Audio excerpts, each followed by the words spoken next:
Hi, Paul. Can you hear me? Loud and clear. Do you mind giving us a little sound check for a few seconds here? Yes. The area now known as Congo Square, located in the historic Treme neighborhood of New Orleans, emerged as an important public activity locale during the early decades of the French colonial period. Sounds great, Paul. Thanks for that. Okay. Am I making you the host while you're down there? No. I'll be back upstairs, and if you could make me a host thing. Do it up there. Okay. I'll be up there in 1 second.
think we're just waiting for a few more commissioners to join so we can have a quorum.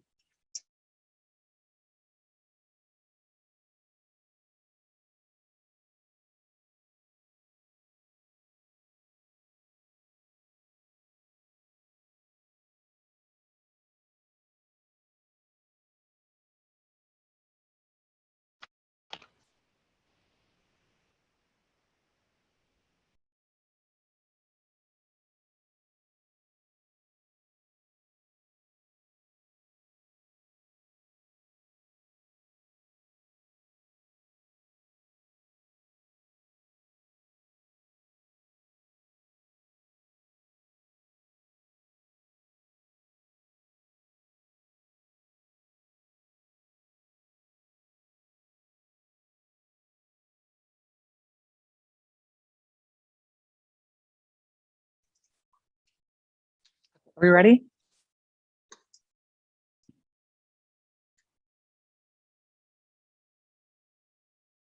Stephen, are we all good on our end?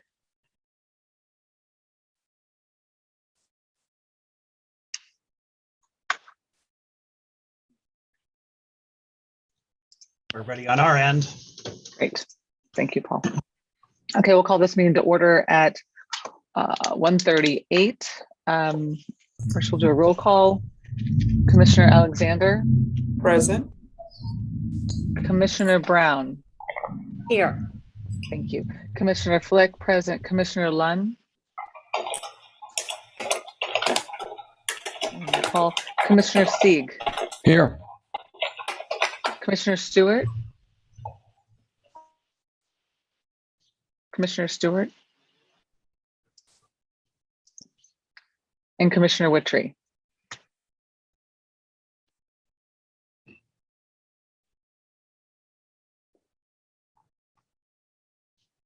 We need one more, is that correct?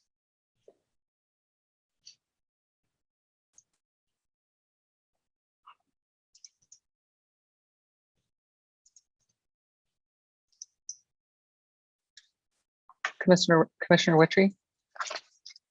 She is present and here. Thank you. Excellent. Okay, we'll start with the approval of the meeting minutes from the last meeting, the December 14th meeting. Kind of a motion for approval. I'll make a motion, Commissioner Witcher, to approve the meeting minutes from December 14th. Thank you, Commissioner Wittry. Is there a second? Brown will second. Thank you, Commissioner Brown. Motion to approve the meeting minutes from December 14th, 2021. If there are no comments, I'll call the question. Commissioner Alexander? Yes. Thank you. Commissioner Brown? Yes. Commissioner Flick? Yes. Commissioner Sieg? Yes. Commissioner Stewart? Yes. Thank you. Commissioner Wittry? Yes. Great. Minutes are approved. Now we'll read the hearing rules. Okay, so the order of business. The order of business at the hearing shall be as follows. Call to order and roll call with recording of members present, approval of minutes, reading of the hearing rules, presentation of dockets, which includes the staff presentation and applicant presentation and questions from members. Then there'll be a recess for 30 minutes. Then the consideration of documents, including public comment, rebuttal by the applicant, questions from members, voting, and then adjournment. The presentation of dockets. The order of business for each docket shall be as follows. Presentation by the City Planning Commission staff, presentation by the applicant or their representative. The appellant or applicant may appear on their behalf or be represented by a duly authorized agent. Only one representative may speak on behalf of a request and must pre-register with the staff of the City Planning Commission. Other representatives or speakers may sign up to provide comments during the public comment portion of the meeting. The applicant shall be allowed a maximum of 2 minutes. The members have an opportunity to ask questions of the staff or the applicant. Then recess. The commission shall take a 30-minute recess to allow members of the public to comment. And then public comment. So the rules, only written public comment will be allowed. Live public comment will not be allowed. No member of the public may submit more than one written comment per agenda item. The public comment form will be made available at the start of the meeting and will close at the end of the 30-minute recess. Public comments must be submitted electronically on the form provided by the City Planning Commission. Any comment missing this information will not be read aloud. Each submission must contain the commenter's first and last name, commenter's address, whether the commenter is being paid in connection with his or her comments, and the agenda item. A moderator will read into the record all the comments pertaining to that item that have been submitted in accordance with these rules. Comments will be read aloud in a normal speaking voice. The moderator will discontinue reading a comment once it exceeds 2 minutes. Following the public comment period, if there's opposition, the authorized representative of the application is authorized to rebuttal not to exceed 2 minutes. Following the public comment and rebuttal, the members have an opportunity to ask questions of the staff and the applicant or applicant. Voting, making a motion, the member making a motion shall clearly state their name when making a motion. For example, I, Commissioner Flick, move to approve, deny the request. Second the motion, the member seconding the motion shall clearly state their name when seconding the motion. For example, I, Commissioner Flick, second the motion made by Commissioner Flick. The chair will restate the motion, confirming who made and seconded the motion. The chair will request a verbal vote from each member by roll call. Each member will indicate a yay to vote in support of the motion or a nay to vote in opposition. And now for the presentation of dockets. And the first one up is zoning docket 10821. Zoning docket 10821 seeks to add a sign with excessive size for a fast food restaurant, Chick-fil-A, at the corner of Loyola Avenue and Poydras Street. The fast food restaurant is in the pre-construction phase and was entitled through Conditional Use Ordinance 28717, which resulted from zoning docket 1421. The request is to consider a variance for signage that was previously denied. The applicant is in the process of providing additional information in order for the staff to determine if the application is valid. The staff recommends deferring this case until the January 25th City Planning Commission meeting to allow this to be resolved. Thank you. Is the applicant or an applicant's representative on the call? Yes, I'm here, Avery Foray, 800 Barone Street. We're in support of the CPC staff's recommendation for a deferral and look forward to working with them over the next 2 weeks. Great, thank you. Are there any questions of commissioners, of the staff, or the applicant? And if not, we'll just move on to the next one. Thank you, Ms. Foray. Zoning docket 10921. Zoning docket 10921 is a request for a conditional use to permit a minor motor vehicle service and repair facility in the SB1 suburban neighborhood business district at 3424 and 3434 Louisa Street. The subject property is located on a site consisting of 3 lots of record, lots 16, 17A, and 18A. Together, these lots form a rectangular site measuring 93 feet in width by 106 feet in depth for a total area of 9,909 square feet. The applicant is proposing to construct a 2,400 square foot, 1-story metal building to be used for minor motor vehicle repairs. The structure would have 3 repair bays facing the Pleasure Street side of the property and a small waiting area with an entrance near the Louisa Street frontage. The site's parking and vehicular use area would cover approximately 5,900 square feet of the site. 4 off-street parking spaces located near the rear of the property would be constructed of permeable materials, and the remaining 41% of the site would be left as permeable open space with no parking or structures proposed at this time. The proposed use is compatible with the area and would act as a neighborhood serving business.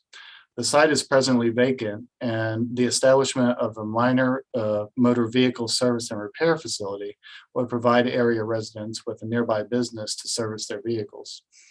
The staff has recommended provisos to help mitigate any negative impacts that could be generated by this use.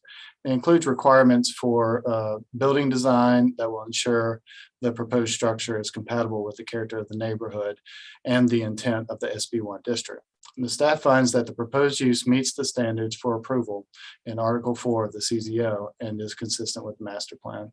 The staff recommends approval of zoning docket 10921, subject to 11 provisos. Thank you. Is there an applicant or an applicant's representative on the call? Yes, this is Jahan Al-Kasiri. I'm the owner's agent representing this project. Great. Good honor. Could you state your address and you'll have 2 minutes?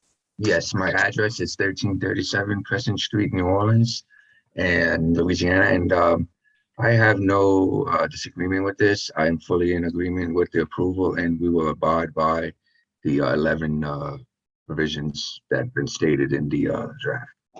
Great, thank you. Are there any questions of the commission for staff or for the applicant? If there are none, we'll move on to the next zoning docket 11021.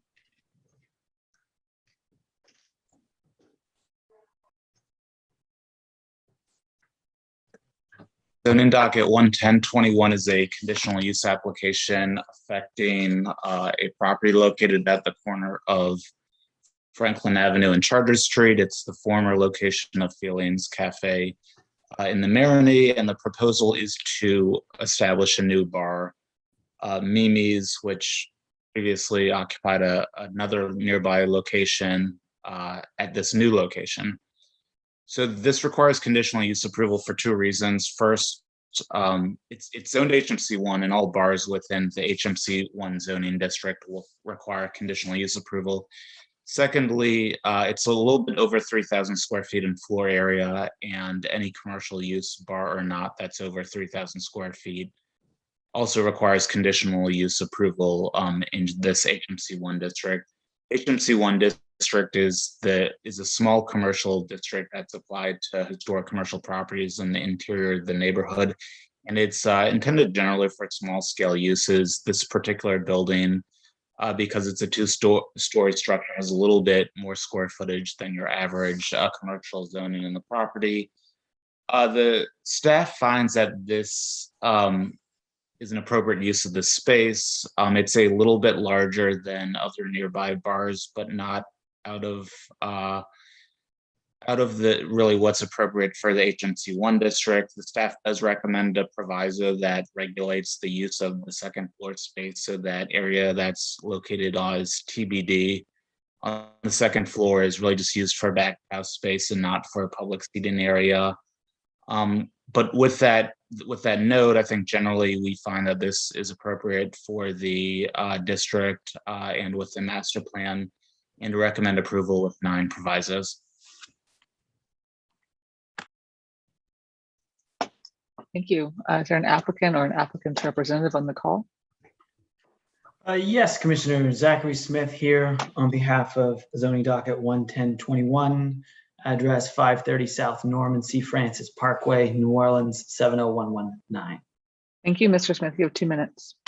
Thank you so much. On behalf of Mimi Dykes and Mimi's in the Marigny, wanted to thank the FMIA neighbors, patrons, both past and future, for the exceptional dialogue, discussion, and support. We've been engaged with this process with the neighborhood, with some neighbors since early August of 2021, pre-IDA. And we think we've had some great conversations and been able to use that.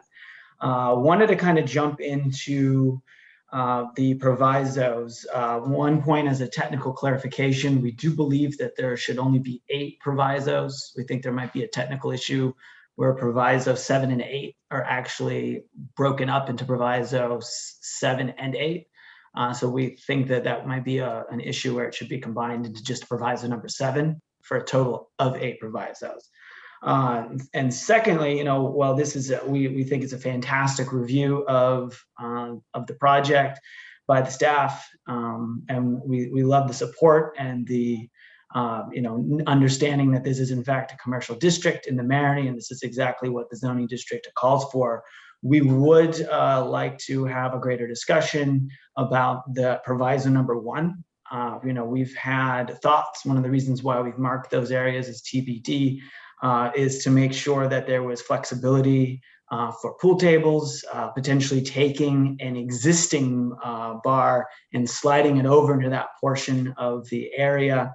We're talking about rooms 15, 18, 20, 22, 23, 24, where the total commercial public space would be under 3,000 square feet. But while we appreciate the report, we would love to see proviso 1 stricken, as we have commercial use in mind for that.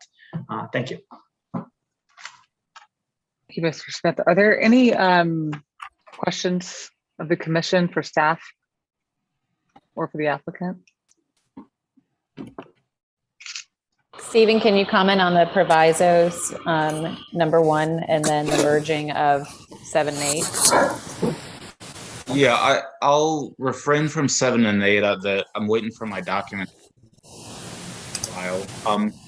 But proviso 1 was really, one of the things we heard from the neighbors was a concern about scale. And certainly, given the adjacency to residential uses, the larger the scale of any bar, the more impact it's going to have. And then secondly, these plans don't show a use of the TBD space, and so the impact of that space is going to be very different if it's used for office space, storage, back of house space, than if it's used as publicly accessible space. And so given that there hadn't been an indication of how that would be used in a public way necessarily, and the concerns about scale, we thought the best way of addressing those 2 concerns was to restrict that portion of the second floor to really just back of house space. So Stephen, this used to be the Feelings Cafe space, right? Yes. And it used the second floor before. Is that something that they lost that use, or I guess why were they able to use that before and then now they're unable, or now this new owner or tenant is unable to use it? Yeah, no, that's a good question. So, Feelings Cafe had been open for decades and predated restrictions on the size of businesses in this particular location. So when Feelings was established many years ago, there wasn't that restriction. Any future use or change in use becomes subject to that restriction. And so the restriction, it results from this going into a bar, if that answers your question, of it becoming a bar. Thank you. Are there any other questions for staff? And I don't know if, Stephen, you just want to chime in on the combined 7 and 8, if you've been able to pull that up.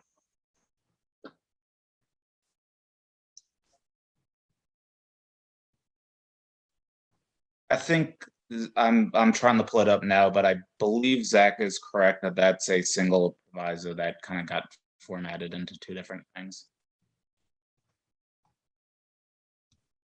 It looks like that, just from my experience reading them.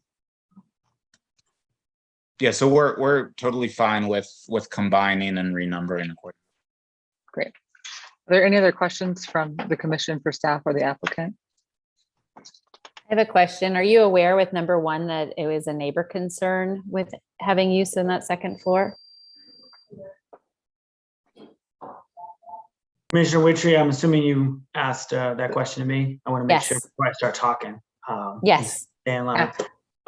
Yes, there's been some good conversation, and there has been a sentiment shared about the size and the scale of this project.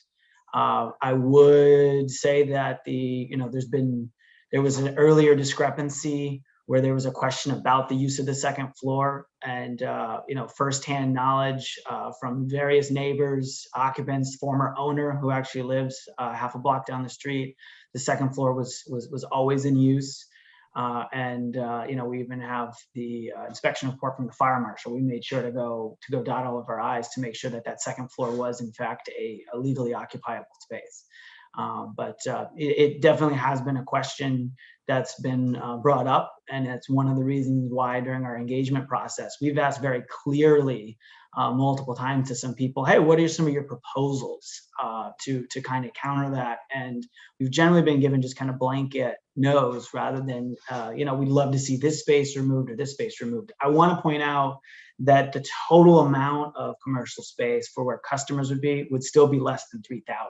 I know it's not comparable to what the intent of what that over 3,000 square foot conditional use is, because that obviously applies to the whole space.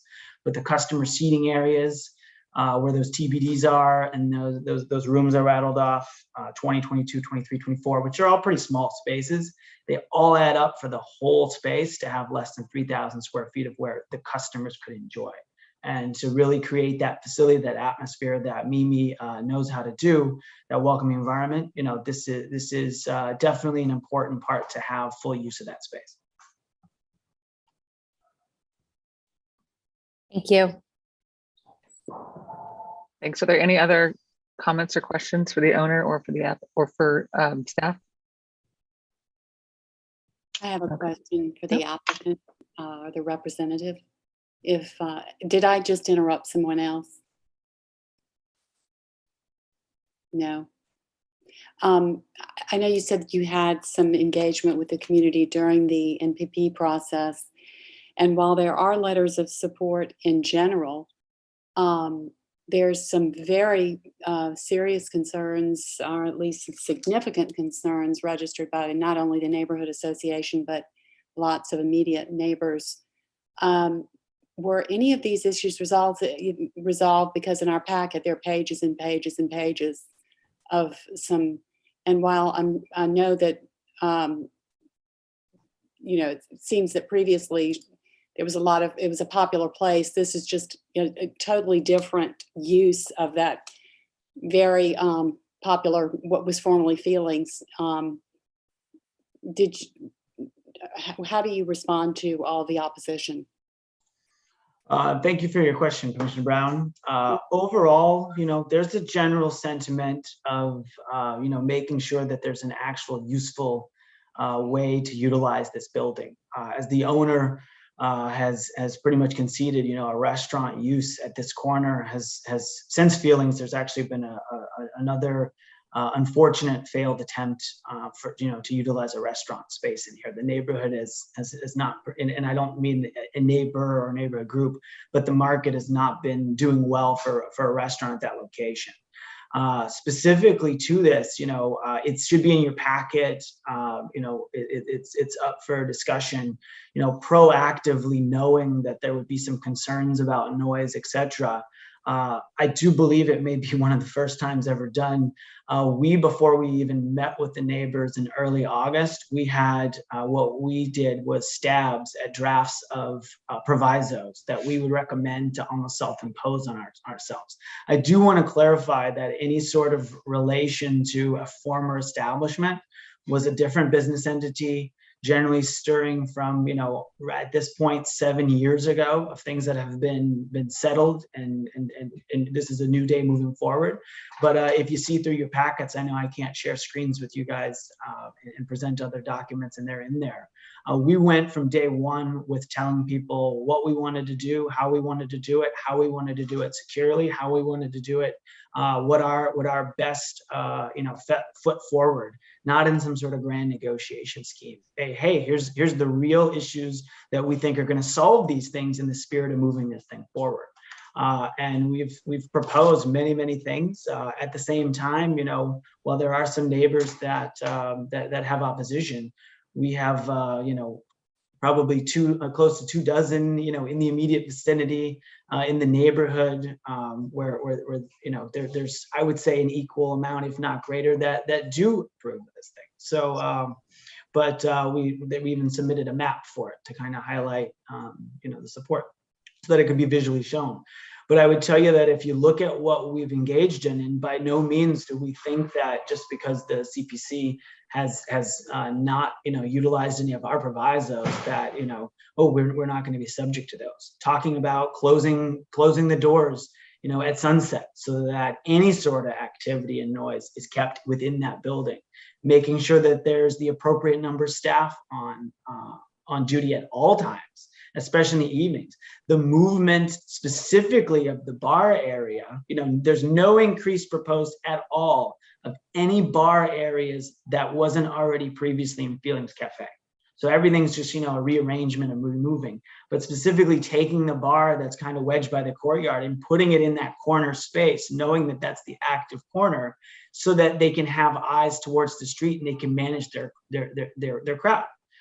So I think there's been a very thoughtful exercise before, during, and after to coordinate with the public. Have we made everybody happy? Of course not. Unfortunately not. But I think that there's been an exceptional amount that's gone in that. And I think I would ask you, if you haven't read it, to see some of our self-proposed provisos, which I think are going to be above and beyond what frankly this commission sometimes has ever seen from an applicant. That's how committed Mimi Dykes is to getting this right, starting on the great foot at this location, and not having to look back into 7 years, almost a decade ago. We want to be in 2022 and see this thing through. Thank you. Thank you. Thank you. Are there any other comments or questions? Just one question. This is Commissioner Woodberg. The two separate kitchens, they're operating as a single entity, correct? There's a second floor kitchen, a first floor kitchen. It's for the same space, correct? So in one of our scenarios, it'd be taking that existing bar that you see in the bar dining room and actually moving it into that kitchen area.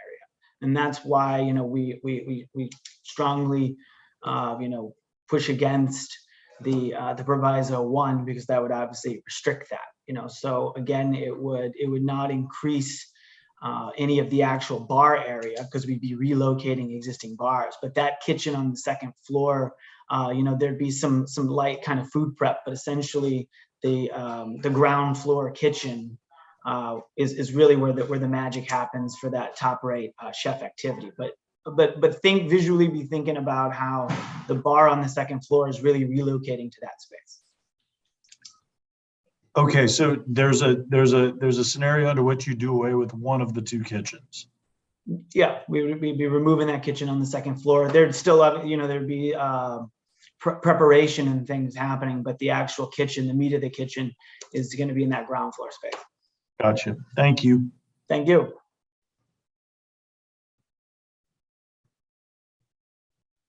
Are there any other questions? The representative or for staff? Hearing none, we'll move on to zoning docket 11121.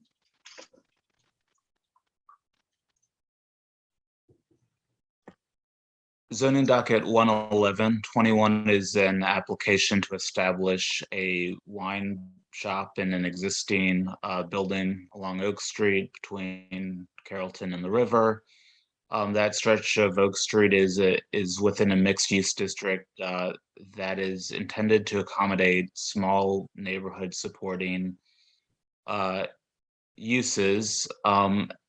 And this particular application is for a wine shop that was established about 2 years ago on Carrollton, just off of Oak, and is seeking to relocate to this new location.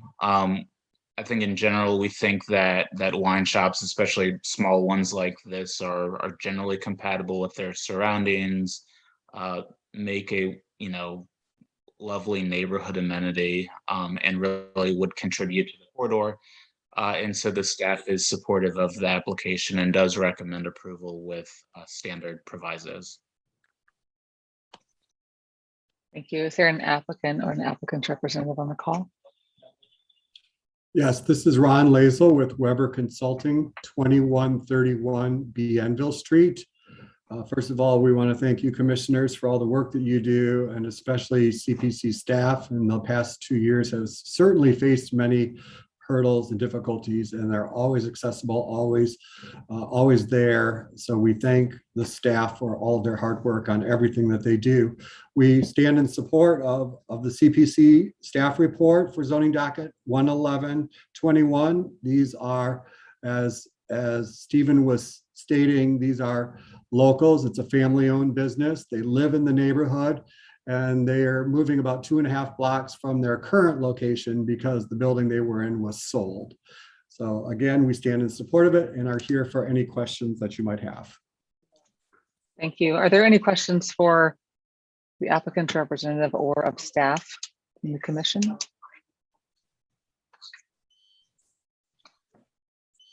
Okay, hearing none, we'll move on to zoning docket 11221.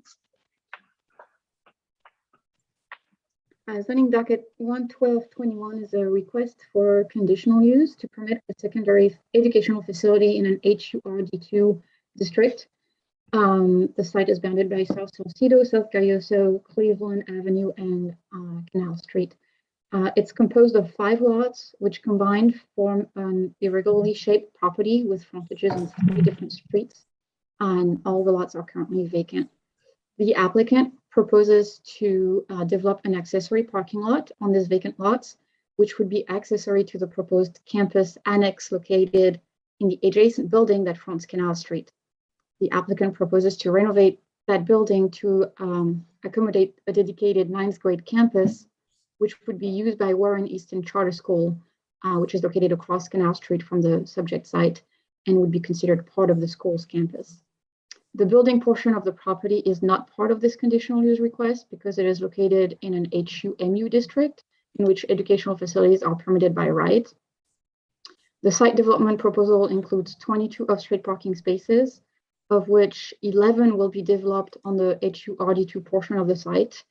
Those 11 parking spaces are what triggers the conditional use request because it constitutes an expansion of the school into a zoning district in which educational facilities are conditional uses. The proposed ingress for all 22 parking spaces will be from Canal Street and South Salcedo Street. There's a new curb cut along South Salcedo Street that is proposed to that effect, and the proposed egress would be on South Gayoso Street. The applicant proposes to keep the portion of the site facing Cleveland Avenue as a green space with an outdoor covered dining area in the rear of those 2 lots to be used for lunchtime overflow from the indoor cafeteria located on the 1st floor of the building that is to be renovated. The parking lot could actually serve to reduce impacts on the surrounding neighborhood by removing more vehicles from the street. An accessory parking lot is a relatively inert use with the exception of incoming and outgoing vehicles. In general, any negative effects and impact can be mitigated through responsible management and implementation of the use standards for educational facilities, which is the campus development plan, including the traffic plan, which is required for that type of development. The applicant proposes, however, to use the parking lot for bus circulation and loading. And since the petition site is located in the center of a block that abuts residential properties, and since bus circulation is one of the most intensive negative impacts associated with schools, staff believes that the petition site is not appropriate to accommodate bus loading and unloading, and recommends that the proposed parking lot be exclusively used for parking of vehicles and that no bus circulation occur through the site. Staff believes that in preventing the school-associated bus circulation to occur on-site, which would constitute a significant intrusion in an otherwise residential block, and only allow automobile off-street parking on the petition site, the proposal could be designed in a way that it creates minimal impacts on surrounding residential uses. Further, staff believes that the proposed outdoor covered patio to be used for student lunch is not an appropriate use at the proposed location. The 2 lots fronting Cleveland Avenue are located in between 2 lots developed with single or 2-family dwellings. It would be more appropriate, we think, to locate any outdoor recreational use away from these residential uses to provide more buffer from potential noise impact. In order to prevent the 2 lots fronting Cleveland Avenue to ever be developed in a way that further expand the school-associated uses inside the subject square, staff believes that it would be appropriate to either remove those two lots from the requested conditional use or to create a deed restriction. Staff overall think that while the request is consistent with the master plan and the general purpose and intent of the applicable zoning regulation, it requires some modifications to mitigate development-related impacts and make it compatible with the surrounding residential uses. Therefore, we recommend approval subject to 14 provisos. Is there an applicant or an applicant's representative on the call? Yes, I'm here, Miles Granderson. Now let's just state your address and you have 2 minutes. Quickly, are we considering both together? Am I speaking on both this and the resub next, or just this one at this moment? I think it's good to mention that there is an associated subdivision request that is going to be heard after all the zoning dockets. But right now we're only addressing the zoning docket. Okay. So first, Miles Granderson, 800 Barone, representing the applicant. I'd like to thank the staff. This has been a very involved process and numerous processes involved. Let's start by saying that Warren Easton is the top performing and top requested open enrollment public charter schools in the city. 2,500 applications for 9th graders every year. What this is going to do is allow 100 more freshmen every year. So 100 more kids every year to receive the top open enrollment education in the city. It can't overstate that. The building, as noted already, is zoned appropriately for secondary education. That process is actually already moving forward, so it can open for 2022-23 school year. We're here because the conditional use for lots behind is being mentioned, also a resub, which will be discussed later. Note that we chose this path versus doing a rezone because we didn't want to have anybody concerned that we were able to do any other uses other than these school associated uses. We actually attended an MCNO meeting yesterday, Mid-City Neighborhood Organization, and heard from neighbors. We also had prior communications from neighbors. And generally, I think there's support for Warren Easton, but there are 2 concerns that have come up, same 2 concerns that staff mentioned, outdoor dining and bus loading. Let me start by saying that Warren Easton wants to be as neighborly as it always has been, as it can be. So let's start by saying that we conferred last night with the board chair and the president, and we're prepared to volunteer to go ahead and remove the outdoor dining from the plans. So that takes any programmed use off of those Cleveland lots. I don't know that there's a need necessarily to do a deed restriction or anything like that, since this is a conditional uses are plan specific and they would need to come back before you anyway. So that's removed. We're ready to do that to show that we're with the neighbors and we can do that. The other concern was the bus loading. The bus loading is a little more complicated, something that we think is necessary. While staff removes eliminating on-site bus loading, they did note that it could help alleviate traffic congestion on Canal Street, and that there's been prior problems across the street on Canal with buses or with parent pickup queuing in the first drive lane. So with all that being the case, this really is the best path. We also have information from the school where they will have a plan set up so that we're not going to have problems. I'd like to note that the buses would never go into the neighborhood. They would queue while there was nobody ready. They would queue on the same side of Canal Street one already is, and then they would move and just go half the block up into the school site, Alcedo, which is one way, then out Gayosa, which is one way back to Canal Street. And they'd never go to Cleveland or any further. We have plenty more information. Happy to answer questions. Thank you, Miles. Are there any questions for staff or for the applicant? Yeah, I'll just ask 2 clarifying questions based on what was brought from Mr. Granderson, because I think it's not just a traffic relief on Canal, but it's a student safety issue, allowing them to enter and exit buses in the parking lot. So is that, Mr. Granderson, you brought that up because that's in one of the provisos? I don't know that's in a proviso, but the staff report is recommending that, maybe it is in the proviso as well. The staff report is recommending that those 2 aspects not be approved, the outdoor dining and that bus loading on site. And what we're saying is, in not just from the report, but from meeting with the community yesterday, we're going to go ahead and take that outdoor dining off. We had that in because it's a COVID, and even though there's indoor dining, but we can take that off. But the bus loading we think it's better for student safety, like you said, for numerous reasons. And so because of that, we want to make sure that that's not eliminated from the request and the site plan. You asked both of the questions I was about to ask. So can I ask staff, is either because in the age of COVID, having some flexibility for outdoor dining or outdoor classes, study halls, those kinds of things is incredibly valuable, especially if there is fixed green space on the backside on the Cleveland Street side. Is the dining or the bus, are either of those in provisos, or were they just in the report? They are provisos, yes. We have two separate provisos, one to essentially either remove the two lots that face Cleveland Street from the development site entirely, or to ensure that they're not developed with any uses that would be detrimental to the two adjacent properties, which are residential. Which proviso is that, Sabine? That is the last one, I believe. Let me check. The Cleveland proviso is 14. And then the bus proviso is number 10. Thank you. I just wanted to review those. So proviso 10 is bus, and proviso 14 is open space. Thank you.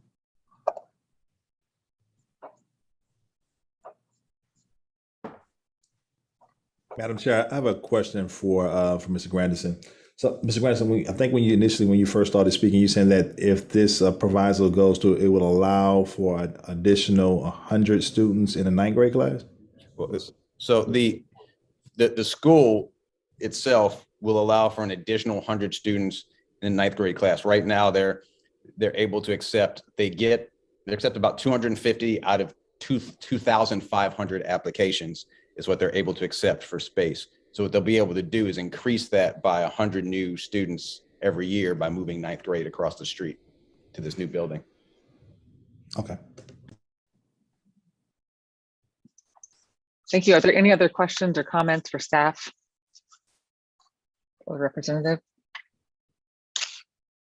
Okay, if not, we'll move on. Subdivision docket 17521. This is the companion application to the previous one. It's for the same site. And both this application and the previous one are different ways of getting to the same endpoint.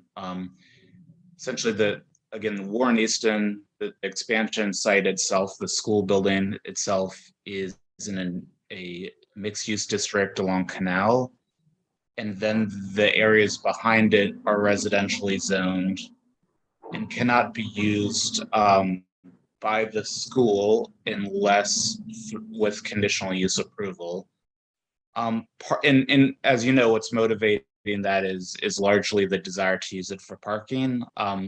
If the conditional use is not granted to allow the school to expand to those residentially zoned lots, another way of doing it would be to consolidate all of the lots into a single lot, which would essentially allow it to be used as parking by right. And that's just kind of based on the specific regulations in the zoning ordinance that say you can have parking on any lot regardless of zoning as long as it's on the same lot as the main use. So it gets in the weeds a little bit, but this is another way of getting to the same desired endpoint by Warren Easton. And so Warren Easton's proposal is to take all of these lots and consolidate them into one. That would be a split zoned lot that would partially be within this HUMU district along Canal and then partially within the residential zoning. The staff would like to keep a lot line that is consistent with the zoning line, the boundary between the two zoning districts, and recommends a modified approval that would put the portion of the site along Canal as one lot, and then the remainder, which is residentially zoned, as part of a second lot. And so that's the modified approval recommendation from the staff, and it's illustrated on the slide, which shows the green area being one lot, which would be HUMU and its zoning, and then the red area being a second lot, which would be residential, its zoning. And again, modified approval recommendation from the staff. Thank you, Stephen. Mr. Granderson, you'll have 2 minutes to speak on this as well. Sure, and just quickly, as one is the resub, a resub will be necessary anyway because this is old lot setup, building crosses lot lines, so there is a need to correct that. So we do need a resub here, regardless whether it's 1 lot or 2. One thing I will, and whether we need 1 or 2 depends on the outcome of the conditional use. If the conditional use is approved, then what would make the most sense from a CZO compliance standpoint, as Stephen suggested, would be 2 individual lots. If the conditional use were ultimately not to be approved, then a single lot would make the most sense from a zoning code standpoint.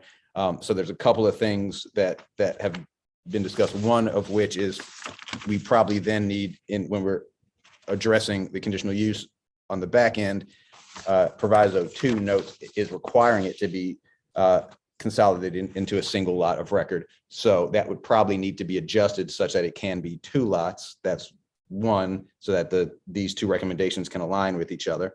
That's 1. And then 2 is what I would request here for this particular process, the resub, is to change is to have language that reads that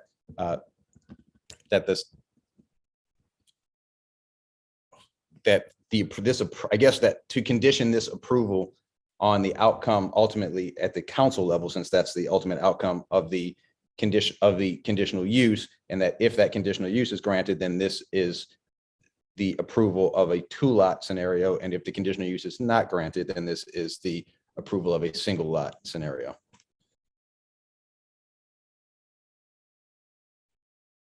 That might sound confusing, and it probably is, so I'm glad to. Only a little bit.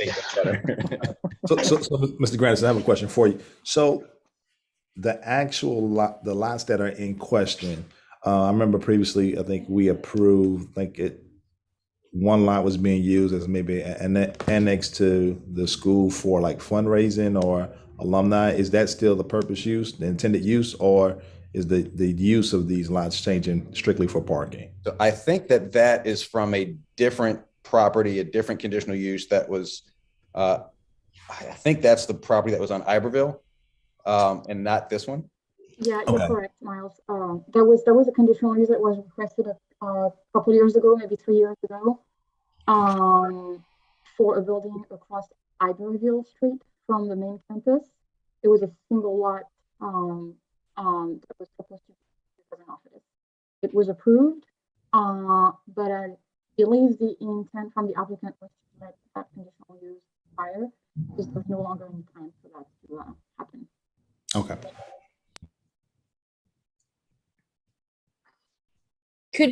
Sabine, could you clarify on the green portion on the screen? There's no building on there. That is just strictly a lot right now? So no, actually, there is a building. There is an existing building on the green portion that you see here.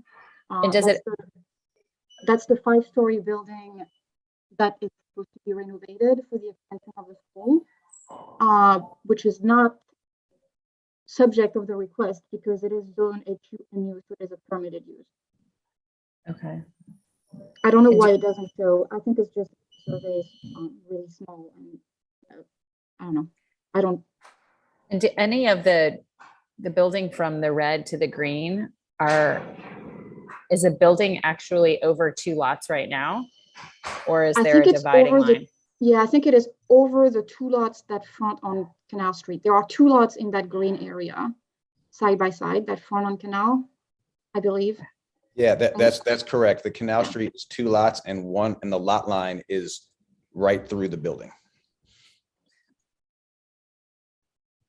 Question for Stephen, because you were talking about procedural, so I just want to make sure I understand. On subdivision 17521 that we're looking at now, the recommendation is to have 2 lots, which makes sense. The modified conditional use recommendation, should we make that on the previous, would make the modified conditional use building on lot 2, parking on lot 1, correct? Yeah, so you're correct. Because we lose that provision that ties the parking to the one lot scenario. Right. So I'm thinking about that, right? That the modified condition, go ahead, please. Yeah, I think you are, if I'm hearing you correctly. I mean, the recommendation from the staff fits together. On the zoning docket, it's a conditional use to allow the school to use what's shown in this slide as red as parking and then outdoor seating area potentially.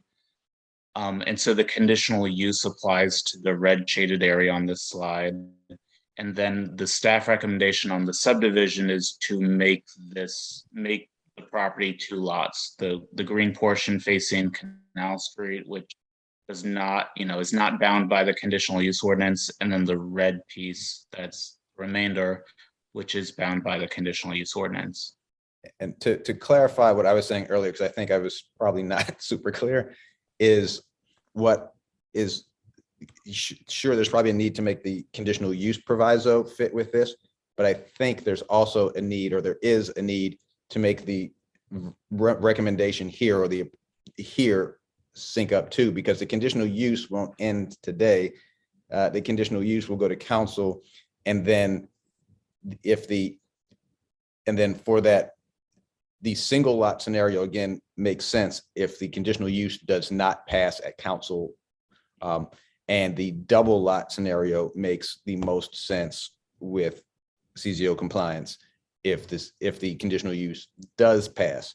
So what I am suggesting is that for this particular subdivision dockets 17521, that it be approved in a way such that it changes the recommendation, or the approval changes, or tentative approval, I think technically is what it would be, changes dependent on the outcome of the conditional use. And by the outcome, it can't be today's outcome, because today's outcome is a recommendation. It has to be the final adjudication at council.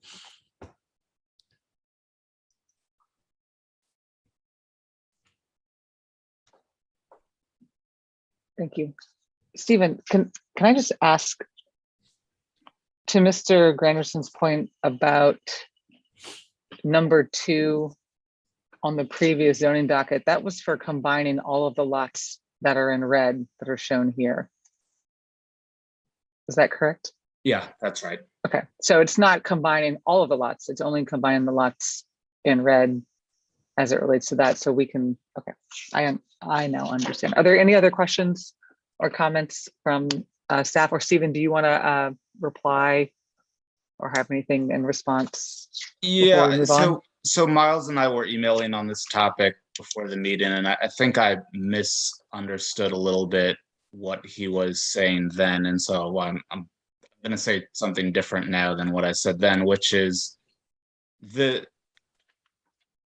what Miles is requesting is basically if the conditional use gets approved, the school gets to park in the residentially zoned area. If everything is combined into one lot, the school gets to park in the residentially zoned area.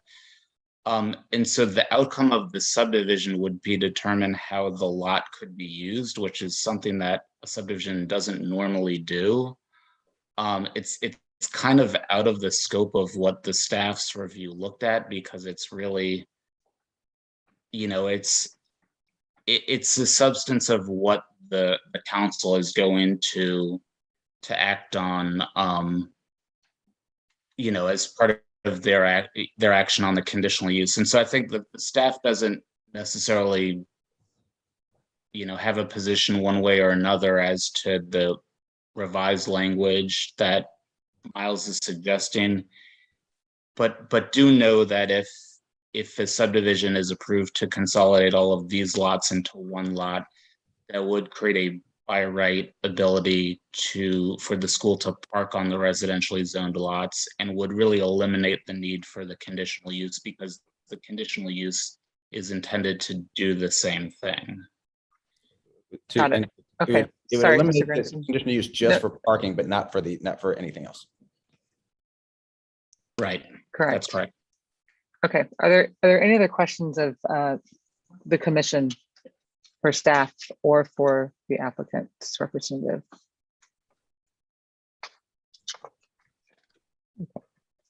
Move on to subdivision docket 15821. Subdivision docket 15821 is a request for the subdivision of lots 5 and part of 6, 5, 5A, 5B, 3 or 7, 4 or 8, and 9 and 10 into lot 10A. The existing corner parcel fronts North Prior Street and St. Anne Street in the Treme neighborhood of New Orleans. The municipal addresses are 1916 through 1934 St. Anne Street. The parcel, which includes 8 lots, is currently improved with 2 structures, a 2-story structure located at 1934 St. Anne Street and another single-story structure located at 1916 St. Anne Street. The structure at 1934 St. Anne Street straddles 2 lots, and the 5 lots with frontage on St. Anne Street between the 2 developed lots are vacant. According to the 1994 Sanborn maps, the parcel has existed in this configuration since at least 1994. The applicant intends to consolidate the 8 lots into 1 lot of record and renovate the existing 2-story structure located at 1934 St. Anne Street as a small hotel. The proposed subdivision is classified as a Policy B subdivision request, which waives the requirement for a public hearing for subdivisions that meet all the requirements of the subdivision regulations or meet each of the 3 conditions under this policy. Cases that clearly meet these 3 criteria are eligible for administrative approval, but cases that are doubtful are to be referred to the City Planning Commission. This case is doubtful because the proposed subdivision creates a scenario where proposed lot 10A constitutes a reversal of lot frontage, as the lot will now front on North Prior Street rather than St. Anne Street. Article 5, Section 5.1.8 of the subdivision regulations sets forth the Commission's general disinclination to approve lot frontage reversals. However, Section 5.1.8 of the subdivision regulations also contains an exception to this general policy of disfavor. Reversals of lot frontage are acceptable when the existing lot pattern within 500 feet on both sides of the proposed subdivision on each affected street contains development on which 50% or more lots have similar frontage. The request at hand meets the criteria for that exemption. Out of the 34 properties within 500 feet on both sides of the proposed subdivision, 20 have similar frontage. Therefore, the exception is met and staff recommends tentative approval of subdivision docket 15821 with final approval subject to 3 provisos. Thank you. Is there an applicant or an applicant's representative on the call? Yes, I'm here. My name is Alex Modinger. I'm the architect. I'm at 1558 Annunciation Street, New Orleans, Louisiana. We have been asked as a part of the permitting process for 1934 to consolidate these lots. I took this project on after the previous architect stepped down from the project for 1934, and they were going through some of the stormwater conditions with the safety and permits. To consolidate some of the issues with the hotel license, the lot, the parking lot, parking required for the hotel use, the re-subdivision basically neatly ties all these things back up together. The intent is that 1934 and 1916 will be used as a part of this existing hotel occupancy. The space in between used for parking and landscaping. The landscaping is in part shown in the permit application for 1934, and I've been recently contracted to do a historic tax credit renovation of 1914 with some modification of the rather unacceptable conditions of the back building. What else? We also, in our landscaping plan designed for 1934, have included street trees as a part of that, and our landscaping architect will be applying for those, regardless if they're in. They were not included as a proviso, but we assumed they would be there, and we wanted to add them in there as well. And there is a existing, it's about a 5-foot high masonry wall that blocks the parking lot from the street currently.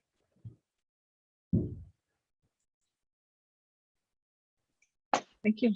Are there any questions for the applicant's representative or of staff? Okay, Hearing none, we'll move on to subdivision docket 16021. Thank you. Subdivision Docket 16021 is a request to create 2 lots from one existing corner lot. The existing corner lot features approximately 74 feet of frontage along Laurel Street and contains a single-family dwelling and 2 accessory buildings that are to be demolished. The proposed configuration will result in a reversal of lot frontage. As proposed, lots B1 and B2 will both feature frontage along Robert Street. In addition, proposed lot B2 will contain insufficient lot depth and insufficient lot area, while the structure on proposed lot B1 will have a deficient setback from what will become the new rear property line.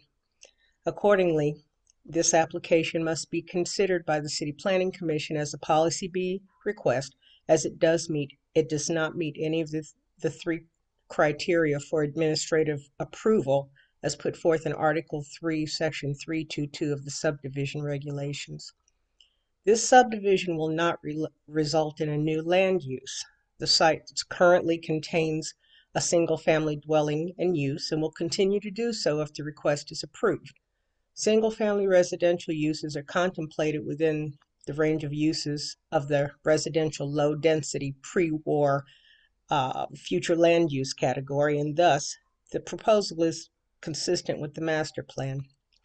Additionally, the resulting reversal of lot frontage whereby the proposed rear lots will abut the side yards of adjacent properties is an exceedingly common configuration in the surrounding area and as far north as South Claiborne Avenue. As part of its consideration, the City Planning Commission cannot grant variances to allow the non-compliant conditions. Rather, zoning variances must be granted by the Board of Zoning Adjustments under a separate application. Thus, if the City Planning Commission supports the proposal, it may grant a tentative approval that is contingent on the Board of Zoning Adjustments approving the needed zoning variances. If the BZA grants those variances, the re-subdivision request can be granted final approval. Therefore, the staff recommends tentative approval of subdivision docket 6021 with final approval subject to 5 provisos. Thank you, Robin. Is there an applicant or an applicant's representative on the call? Yes, I am Christy Bright Cruz. Myself and my husband are the current property owners and reside at 5000 Laurel Street. Thank you. Do you understand and agree with the provisos? Yes, we do. We're in agreement with the tentative approval and the 5 provisos. We would just like to point out that our house and this property resides in the uptown neighborhood where a lot of the current homes are built around the late 1800s, early 1900s. This home in particular is unique in that it is a 1960s single-story ranch. So, we just want to make sure the commission is aware that the changes to this property will not result in decreasing green space or change any historical relevance or aesthetics overall to the neighborhood. In regards to the subdivision, possibly by even demolishing the single-story garage, we could potentially increase the aesthetics of the neighborhood and be more congruent to the existing street. Thank you, Ms. Parsons. Are there any questions for the applicant or of staff? This is Commissioner Wittry. I have a question. So you're keeping the structure, but you're demoing the 2 other structures in the rear? Yes, we'll keep the existing structure, which currently faces Laurel Street, but with the subdivision, I think they have to change the way it technically is considered fronting. There's no plans to demolish the front house at all. We actually did a large renovation on that house in 2016, just to try to give it a little bit of a facade facelift. It really is quite a beautiful neighborhood, and this house doesn't necessarily fit into the style. So we're just trying to do the best we can to improve the looks of the house itself. So there's no plans to demolish it. Yeah, you've done a good job. I pass it every day and I've always admired it. Well, I appreciate that. So I'm glad you're not applying for demolition of that structure. Thank you. Thank you, Commissioner Witry. Are there any other comments or questions? Okay, hearing none, we'll move on to subdivision docket 16121.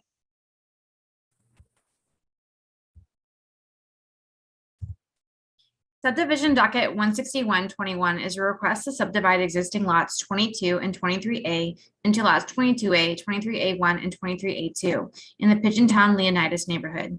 The municipal addresses are 1716, 1718, and 1726 General Ogden Street. The proposed subdivision would create 3 new lots out of the existing 2 lots. Existing lot 22 would become slightly narrower, going from 33 feet in width to 30 feet. This 30-foot width wide new lot, lot 22A, would be compliant with the HURD2 district's minimum lot width, depth, and area requirements. Existing lot 23 would be subdivided into 2 new lots, lots 23A1 and 23A2. These 2 lots would measure 27 feet and 9 inches in width, deficient of the HURD2 district's 30-foot minimum lot width requirement and the subject of this proposal. The 2 lots would be compliant with the minimum lot area and minimum lot depth requirements. Staff finds that as the 2 proposed lots with insufficient lot width still meet the minimum lot area and lot depth requirements and follow similar development trends in the neighborhood and increase housing opportunities in the neighborhood, that this proposal is an improvement of the existing condition. Therefore, staff recommends tentative approval of subdivision docket 16121 with final approval subject to 4 provisos. Thank you, Aspen. Is there the applicant or an applicant's representative on the call? Yes, this is Rebecca Hurst here on behalf of the applicant. Hi, Rebecca. Can you just state your address and you'll have 2 minutes? Sure. Rebecca Hurst, 800 Barone Street. First, I want to thank staff for the recommendation of approval. As Aspen summarized, the re-subdivision request is going to create an additional lot out of the existing 2 vacant lots and allow for the development of 3 homes. As identified in the staff report, the proposal is consistent with the development pattern of the neighborhood, as there are lots in the surrounding area with lots less than 30 feet. We respectfully ask for the commission's support. Thanks. Thank you. Are there any questions for the applicant's representative or of staff? Okay, hearing none, we'll move on to, next is subdivision ratifications, which I think we can address during the voting period, correct?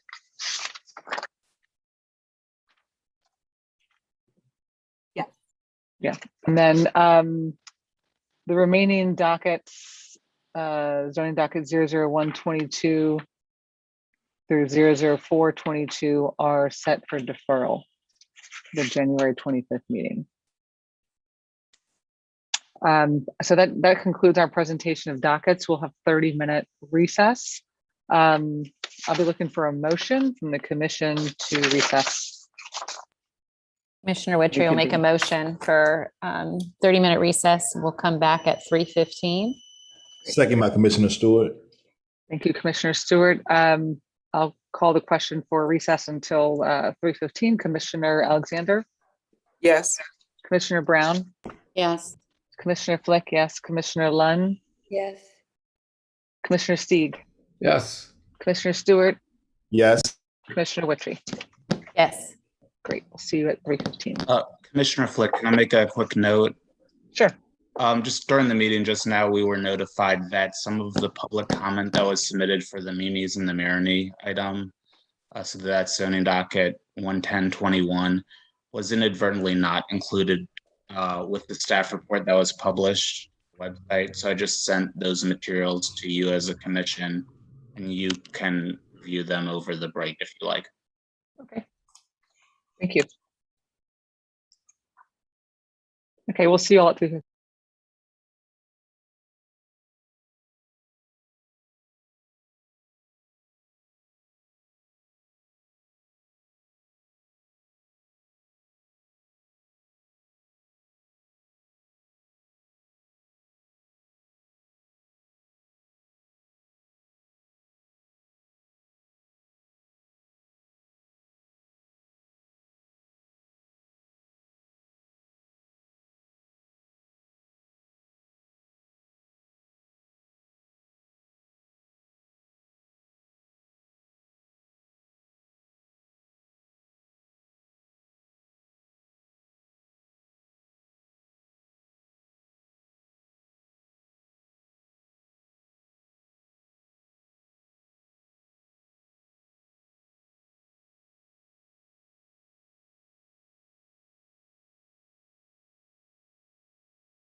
conversation with Rain because I felt it, you know.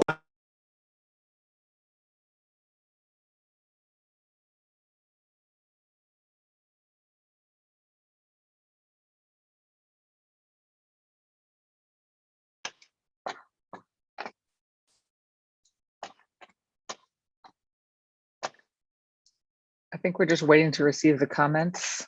So once we do that, we'll get started.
Them a moment ago, so it should be appearing in your inbox any minute now.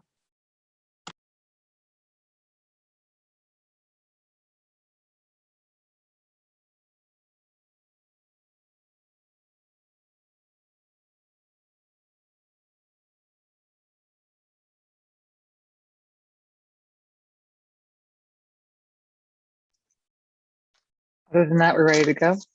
I just received it.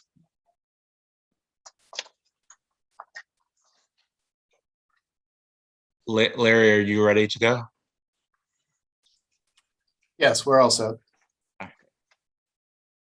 Okay, I'll call the meeting to order at 3:21. First, I do a roll call. Commissioner Alexander. Present. Here. Commissioner Brown. Commissioner Flick, present. Commissioner Lunn. Present. Commissioner Stieg. Here. Commissioner Stewart. Commissioner Weidberg. Present. And Commissioner Wittry. Commissioner Stewart's here. Gotcha. Commissioner Wittry's here. Thank you. Commissioner Brown is also here. Thank you. So we can get started. First up is zoning docket 10821.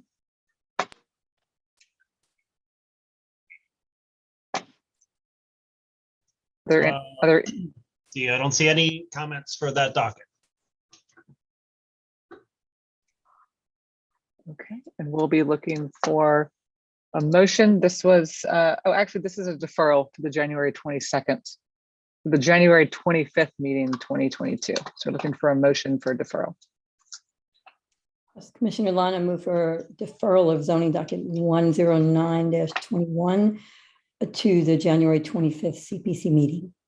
And Stieg seconds. Thank you. Commissioner Lund made a motion to defer zoning docket 10821 to the January 25th, 2022 meeting, seconded by Commissioner Stieg. I'll call the question. Commissioner Alexander. Yes. Thank you. Commissioner Brown. Yes. Commissioner Flick. Yes. Commissioner Lund. Yes. Commissioner Stieg. Yes. Commissioner Stewart. Yes.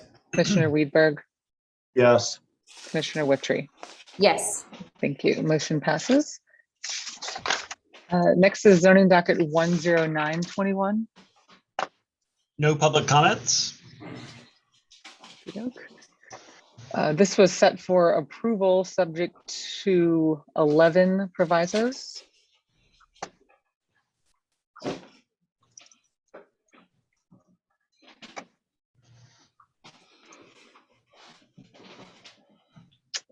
Or did you say zoning docket 110? No, I'm 10921. Didn't we just vote on that one? No, we voted on 10821. I'm sorry, I'm a mistake. Yeah.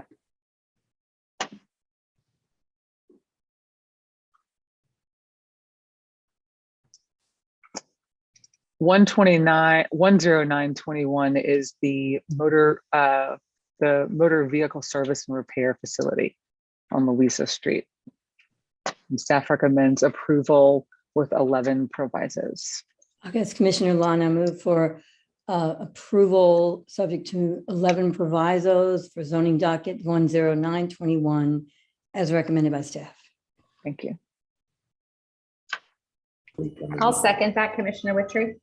Thank you. Commissioner Lund made a motion for approval of zoning docket 10921 subject to 11 provisos per staff report, seconded by Commissioner Witry. Is there any discussion? If not, I'll call the question. Commissioner Alexander? Yes. Commissioner Brown? Yes. Commissioner Flick? Yes. Commissioner Lund? Yes. Commissioner Sieg? Yes. Commissioner Stewart? Yes. Commissioner Weidberg? Yes. Commissioner Witry? Yes. Thank you. The motion passes. Next up is zoning docket 11021. All right, there are several public comments. First from Lorelei Dickey Cropley, 2606 Royal Street, in opposition. I lived across from Mimi's when it was at the corner of Franklin Charters. We had repeated issues of noise complaints and noise ordinance violations. We had to go to court to get a consent decree to get them to stop blasting music so loud we had to move our beds from our front room and wear earplugs. Mimi's was not a good neighbor. Next from Randy Knoll, 948 Glass Street, Franklin, Tennessee, in support. Mimi's has always been a vibrant part of the Marigny for so long, and my wife and I have always made it a point to stop in at least a couple times every visit to New Orleans. She always surrounds herself with a great staff. It is always a super fun atmosphere. We are planning a return trip in April for my wife's birthday, and I hope we get to toast her big day at the new Mimi's location. Please approve this measure. Thank you for your consideration, Randy Knoll. Next from Gilbert Burris, 632 Piety Street, in support. My name is Gilbert R. Burris Jr. I reside at 632 Piety Street and I'm the owner of commercial and residential properties located in the 600 block of Piety Street, 7 blocks from the address in question. I support approval of granting of the conditional use of the property located at 2600 Franklin Avenue as a bar restaurant specifically for the operation of Mimi's in the Marigny, zoning docket 11021. The previous commercial use of this long vacant building restaurant bar is not significantly different from the proposed use. Mimi's in the Marigny was part of the cultural fabric of the neighborhood and was responsible for the rehabilitation of the building located at 2601 Royal Street, its previous location. It played a substantial role in increasing both the visibility of and property values in Franklin Avenue, a mixed corridor from St. Claude to the river. Mimi's owner has a demonstrated record of successful and responsible operation and will similarly revive the building in question. I support the approval of the granting of the requested conditional use. Next from Alan. Paul, Yes. Can I interrupt you 1 second? Madam Chair, as I indicated earlier, I have a commitment at 3, so I'm going to have to be absent and I will be back as soon as I. Noted. Thank you, Commissioner Sieg. All right, now next comment is from Alan Brickman, 4916 South Pier Street, in support. My name is Alan Brickman. I live in Broadmoor and I was a regular at the old Mimi's in Marigny. It was a great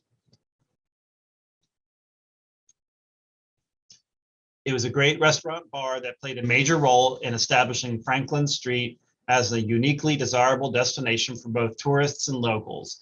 Mimi and her people cared about the neighborhood, they cared about their customers, and they cared about their employees, a combination that is not a given in the restaurant business. Reopening in the new location would be a gift to the Marigny and all of New Orleans. I support this application enthusiastically, without reservation or qualification. Next, from Rebecca Saindon, 901 Sutton Hill Road, Nashville, Tennessee, in support. I wholeheartedly support the adjustment in zoning in order to accommodate the new location of Mimi's in the Marigny at 2600 Charter Street. With her 20-year history as the entertaining and successful bar owner, Mimi's has proven herself to be a valuable asset to New Orleans. Having previously recommended Mimi's to anyone who was visiting New Orleans, I never heard anything but rave reviews when they returned. Personally, I am excited about the prospect of the reopening of this fun and oh so comfortable venue. Thank you for listening and for the opportunity to go on record voicing my support for what is sure to be a terrific and positive experience in the community. Next, from Diane Lee, 726 Franklin Avenue. In opposition, Mimi's proposal for conditional use permits for the former Feelings restaurant includes a greatly expanded bar area, greatly extended hours of operation, and provisos for numerous special events featuring outdoor live performances, food trucks, etc. But there are no provisions stated for crowd control outside, trash, littering, loitering, migrating, parking problems, or the inevitable unwelcome noise intrusion in a residential neighborhood that will surely accompany this gross intensification of the use inside and out. Over 25 years, we've seen our neighbors around Franklin and Charters work hard to create an attractive residential environment, and Feelings HMC1 commercial zoning, the same as for other nearby businesses, serve to supply needed goods and services while maintaining the residential scale and character of the surrounding neighborhood.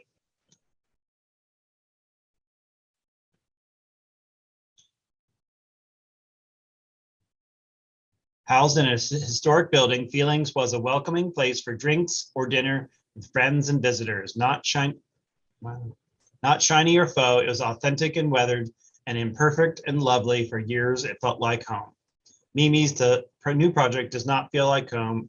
Its scale and, let's see, it seems to be cut off. Hold on.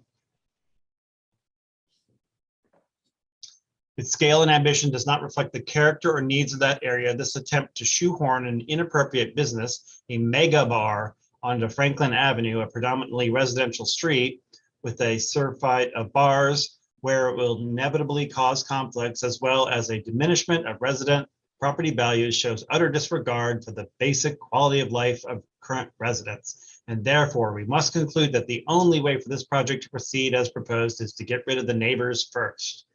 The above isn't far-fetched. We and other Mimi's neighbors at its former location a block away at the corner of Royal and Franklin frequently got some version of, you don't like it, move to Metairie.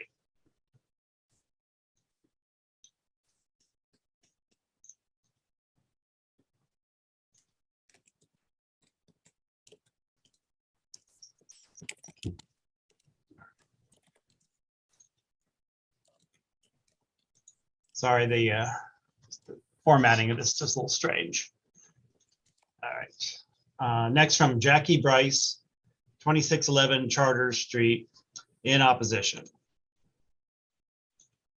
I have major concerns with this application. First, parking is an issue. Second, the extended hours of the business. And third, noise in a residential neighborhood.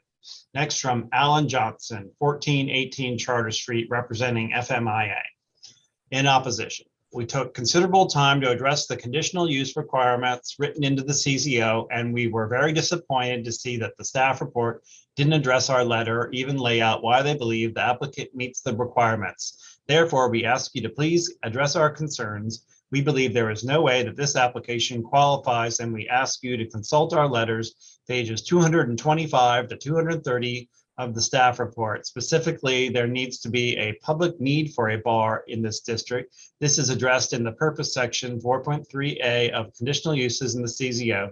This is the first paragraph of conditional uses and can't be ignored. There is definitely not a need, as there are 4 bars and 2 restaurants with a large within a 3-block radius. The staff report also acknowledges this on page 16, but rather than noting that the prevalence should disqualify this conditional use, the staff report, the conditional use designation is also important as it recognizes the differences in intensity between restaurants and bars. The staff report ignores this, as on page 23, it states that reason number 2 for conditional use approval as simply being that because it was once a restaurant, it is okay now to be a bar. This ignores the impact of a bar on the residential quality of life, which is required. This is the most obvious in 4.3 F6, which would not allow a conditional use to be detrimental to the other properties.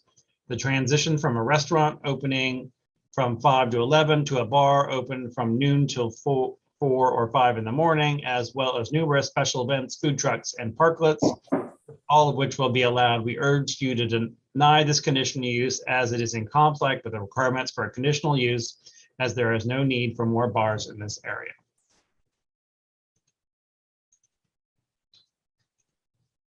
Next, from Lisa Suarez, 2320 Charters, in opposition. The conditional use process requires that this proposal be consistent with the master plan. The master plan is designed to enhance character and livability for neighborhoods with investments to improve quality of life. A 4,500 square foot bar with 120 days of special event permits, food trucks, and parklets does not enhance residential quality of life of the Marigny. This is especially true when considering the previous Mimi's location, where the immediate neighbors had to pursue a multi-year lawsuit to make her follow city laws. The current proposal from your staff has no limitation on operations like the settlement agreement had. The size of the property makes it large event space, as obvious by the large amount of public comments that were written in on their behalf.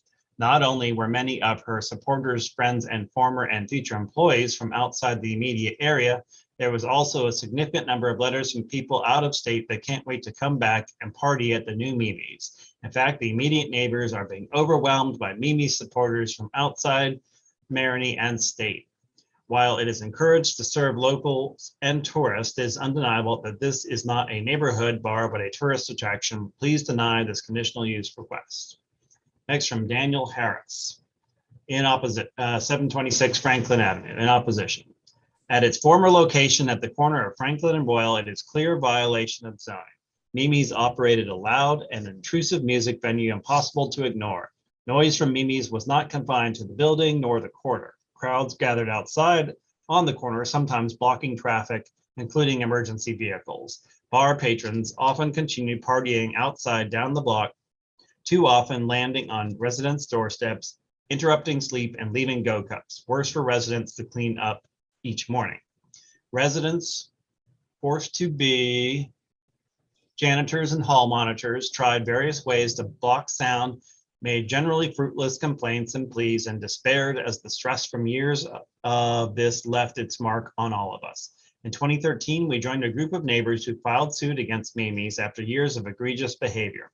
Please note, in the 7 years that we lived on Franklin Avenue before Mimi's opened its stores in 2003, we had no cause for complaint about bars on our block between Royal and Dauphine. Bars were our neighbors. Mimi's behavior, especially flouting zoning laws, also influenced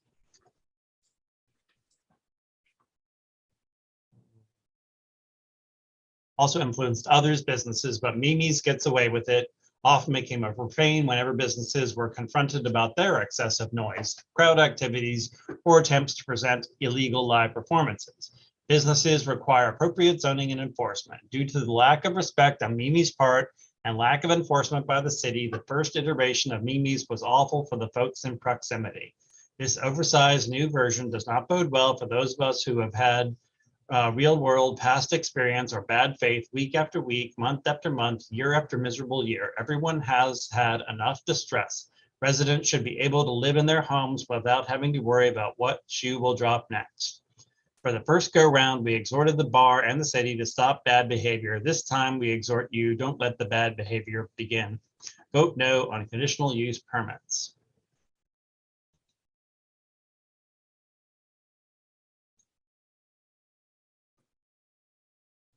Next, from Deborah Oppenheim, 600 St. Roch, in opposition.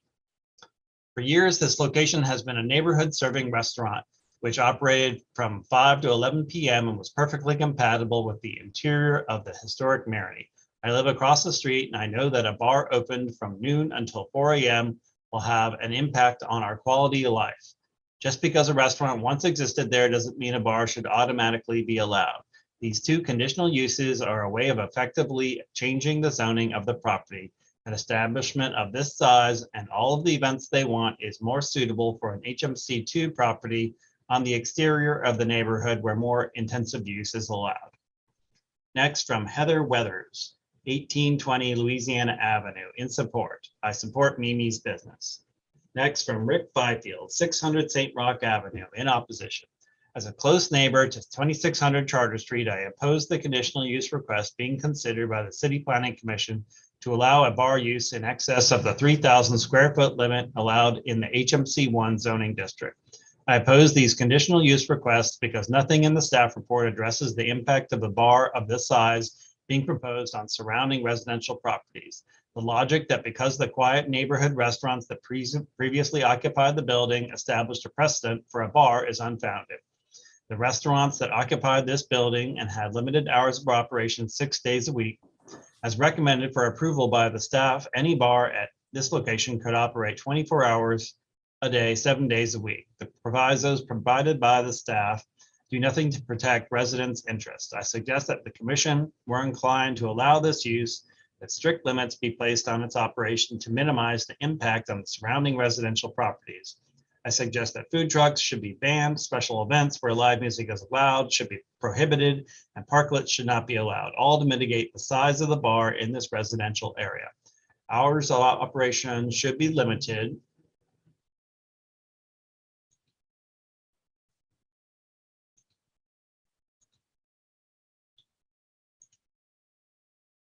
So that the area residents can enjoy some period of peace and quiet. Next, from Philip Leger, 624 Spain, in opposition. The current CPC staff report wants to suggest that the size of the proposed new Mimi's be forced to not use 2 upstairs rooms in an attempt to limit its impact on neighbors. Not only does this still allow the bar to exceed 4,000 square feet, it seems unreasonable to expect this to be enforceable. One need only look at Frenchman Street and the city's inability to enforce the rules requiring live music to end at 10 and midnight on weekends. Secondly, who from the city will go at night and eject patrons from the upstairs space? This ban of the second floor seems unenforceable and not enough to allay the impact of a late night bar at this location, which would see a large late night bar replacing a neighborhood restaurant. Next, from Donna Wakeman, 2815 North Rampart, in opposition. The advocates for the proposed Mimi's make an argument that Franklin Avenue is an entertainment corridor. It is not. In fact, the staff report makes clear that this section of Franklin from St. Cloud to the river is quieter than the other parts of Franklin. This area is nestled in a neighborhood, and a large late night bar is not an appropriate use. Just because there are neighborhood bars on Franklin doesn't mean they should be clustered here. The CZO requires that the impact on neighboring residences should be considered. I urge you not to allow this conditional use. Next, from Timothy Curry, 528 Franklin Avenue, in support. I fully support this conditional use for Mimi's. I live directly across the street, and I've been a customer of Mimi's for 15 years and look forward to 15 years more of support. I know many of our neighbors, Peter and Jane, Chris, Kim, Chelsea, and Matt, are all excited to see Mimi's on the corner. I sent a letter of support, and I'm sure they have too. Cheers. Next, from Kat Tamare, 2105 Meal Street, Araby, in support. I've been working with Zach Smith Consulting and Design and Mimi Dykes since October 2021 on the process of adjusting zoning for project 2600 Charter Street. In my time with them, I have learned the background of the establishment, the zoning requirements pertaining to the HMC1 locations, moderated their NPP meeting, and met with the rest of the Mimi's and the Marigny team. I can say with certainty that this process has been done with complete transparency and excellent research. I see no legitimate reason to keep Mimi's from opening as a neighborhood bar. On a personal note, I have greatly enjoyed meeting Mimi and the rest of her team. They immediately made me feel like one of their own, which is to say that they can make all visitors, locals and tourists of Mimi's in the Marigny feel the same. The passion they have to reopen this legendary establishment and to keep the building's historic charm in place is something I love to see in a business and that the FMIA would typically encourage. They will serve this Marigny neighborhood well. Thank you for your time.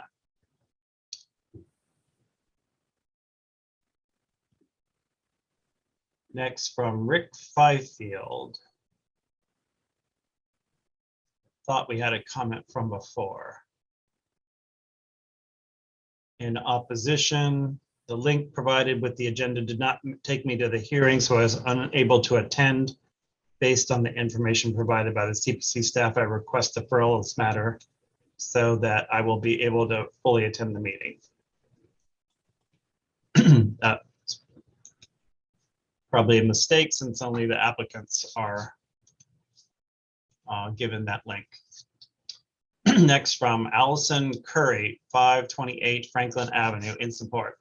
I live directly across the street and fully support Mimi's. I know Mimi and have been a customer of hers for 15 years. I am thrilled to have that building occupied in the late night hours. I believe it will stop the drug activity and the people sleeping on the loading dock across the street from my house. In my opinion, having Mimi's there will increase neighborhood safety late at night.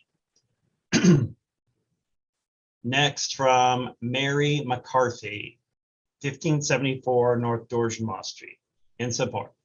Hello, from 2014-2018, I lived a few blocks away from 2600 Charter Street, and even though I moved a few miles away, I still spend most weekends in the Marigny. I support the zoning change allowing the site to operate as a restaurant under Mimi. I listened to a recent virtual meeting on the subject, and based on the feedback from residents and others voiced during that session and my own experience in the neighborhood, I am confident that the change will be a benefit to the neighborhood. Thank you for the opportunity to comment. Next from Chelsea by Bill U, 2515 Charters, in support. I live down the street and I am very excited for Mimi's to open in this new location. I've been in the neighborhood for 13 years and I've missed the original Mimi's since their closure. It's good. It's a good neighborhood bar and I'm excited to hear for them to reopen. Next from Renea Pellegrino, 5432 Douglas Street, in support. I fully support and welcome the return of Mimi's and the Marigny's at the location of 2600 Charters.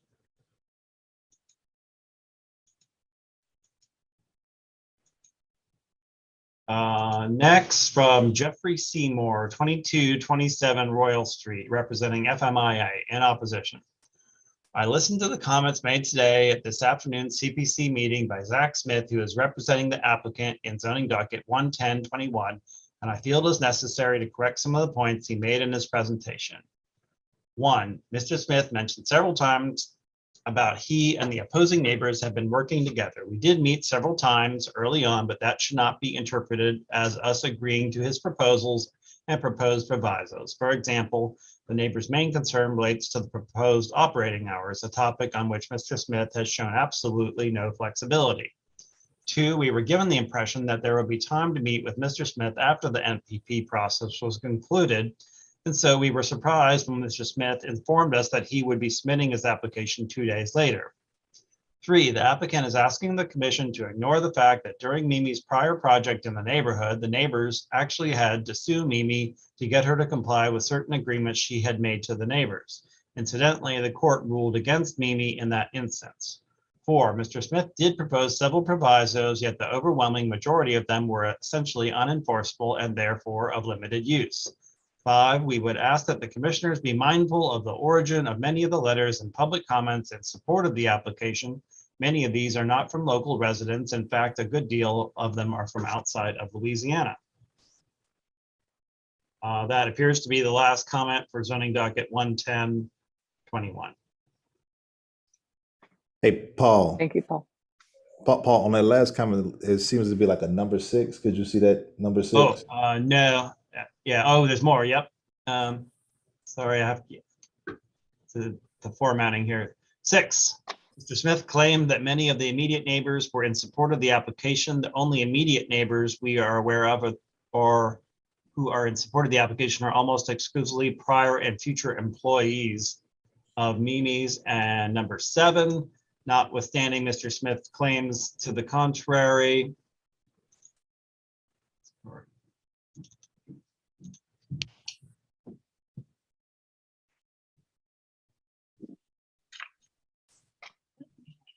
just a second.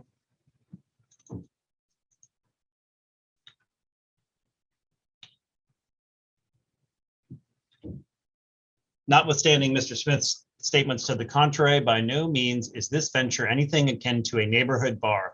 The project calls for food trucks, live entertainment, and potentially as many as 120 special event permits per year. What is being described here is obviously something much more like a full-service event space, a use which is totally inappropriate for this location in a historic residential neighborhood. Now I think I'm done. Thank you, Paul. Mr. Smith, are you on the call? Yes, ma'am. Hi, you'll have 2 minutes to address the comments or have any words for us as a commission. Thank you very much. Thank you everyone who watched and participated and submitted letters of support. I wanted to make sure, there were some discrepancies about letters of support, et cetera, in your packets. You guys should have, I think, 60 letters of support, 40 that are inclusive of people in New Orleans and like 20 or so, submitted over a week ago that are from people, in the neighborhood. So, we can debate that all day long, but you can read the report. The staff report is, again, we're very much in unison with it. When we talk about the HMC1, people like to keep referring to the word residential. We know that we're residential adjacent, but the C in HMC is commercial. If we read HMC1 talking about service establishments that will attract tourists and local residents. So there generally is that kind of discrimination against where you're born or where you live or what you do. But the CZO, the master plan, already talks about all this. And this is why the staff report has been crystal clear of why they support this. I want to be very clear that there's no increase in square footage over what feelings already preoccupied. That second floor questions from before, were banquet rooms and restaurant space. Related to any legitimate bona fide bars, there's no proposal to increase the actual bar areas in this place 1 square inch. It's movement of things with inside in that Tetris piece. And I kind of want to call, there's arguments about live music, etc. There's no live music plan. There's no live music being asked for. Yes, it's a space that is able to get special events permits per city approvals as they come across. But I do want to ask a question. There was a comment made about how we weren't, as communicative as we wanted. We were actually scheduled to attend the FMIA on February 6th, and the meeting was unannounced to us, rescheduled December 6th, and was unannounced, rescheduled, and we've actually asked and we're not allowed to attend their January meeting in advance of this. So I will point out that there's been considerable attempts to go back and hear that. And we hear a lot about negativity or we don't want this. We've asked, what do you propose? What would you like? You're at time if you want to wrap up. Thank you so much. No, that's it. I want to be respectful of time. Thank you so much. Thank you.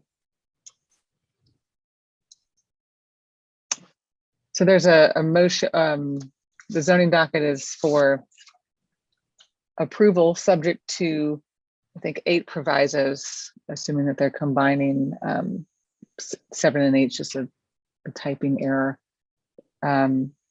Is there a motion from the commission? Motion to approve staff recommendation as presented. Thank you. I'm sorry. Rosberg. Motion to approve staff recommendation with 7 and 8 combined per the staff amendment. Thank you. Is there a second?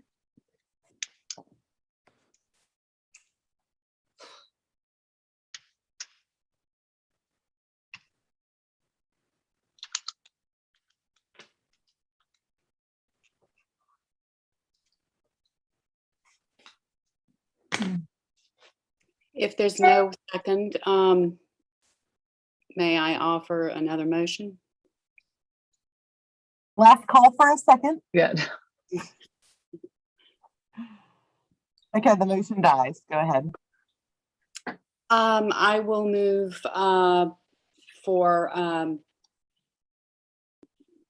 to not approve this application, to deny the application. We have a conditional use process for all the reasons that I'm reading in the letters of opposition, including that from the neighborhood. The use standards, I understand the staff's points, but in my view, I think that the standards are not met. And while Mr. Smith says this is not an increase in square footage, it certainly is an increase in intensity. And I wish Mimi's well. She clearly has a following, not only locally, but far and wide. But I have to come back to this is not allowed in the zoning district as a matter of right, because we have to look at the impact. And so that's the reason for my motion. Can I ask a question of that or after? After a second. Okay. Is there a Second, Commissioner second? Stewart. Thank you, Commissioner Stewart. There's a motion for Commissioner Brown to go against staff and deny the application. Seconded by Commissioner Stewart. Commissioner Witry for discussion. Can you all ask or share with me about the process? Say that Mr. Smith and Mimi go back to say this gets denied and Mr. Smith and Mimi go back to the neighborhood. What is the time frame, and say they work out some of the kinks? Because I also want to preserve, and this is such a little special pocket of the Marigny there. And I agree with Commissioner Brown that it is intensifying the use from feelings into what Mimi's is proposing. But what is the time frame then that they could actually come back and do the application if they sort out some of the neighborhood concerns? That would be my question. Yeah, so I'll double check the exact language, but an application that's denied can't be resubmitted within 2 years. And so it would have to be a substantially different application. So the condition, okay, go ahead. Yeah, and it's 2 years from, if recollection serves, from when CPC makes the decision, so not the council decision. So I can double check that to be sure, but I think if you act today, they would be barred from resubmitting within 2 years. But I think we could add that once the council receives it, they have 60 days to act, so they could have some ongoing negotiations at the council level.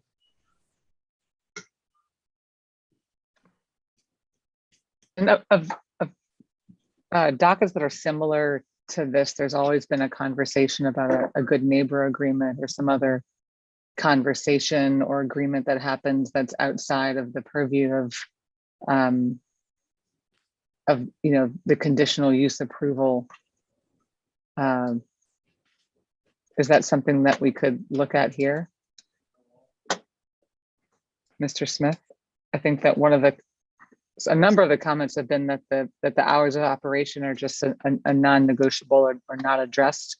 I'm just curious as to if this isn't able to go forward and you have to make some decisions, is a good neighbor agreement something that Mimi is willing to do? We have a motion and a second on the floor. I'm not sure. Yes, we do. We're in discussion. Oh, can they? I can't ask the applicant a question during discussion. You can ask he doesn't have, he can't speak on his own, but you can ask. Correct. Right. So I've asked him a question. So Mr. Smith, can you address that, please?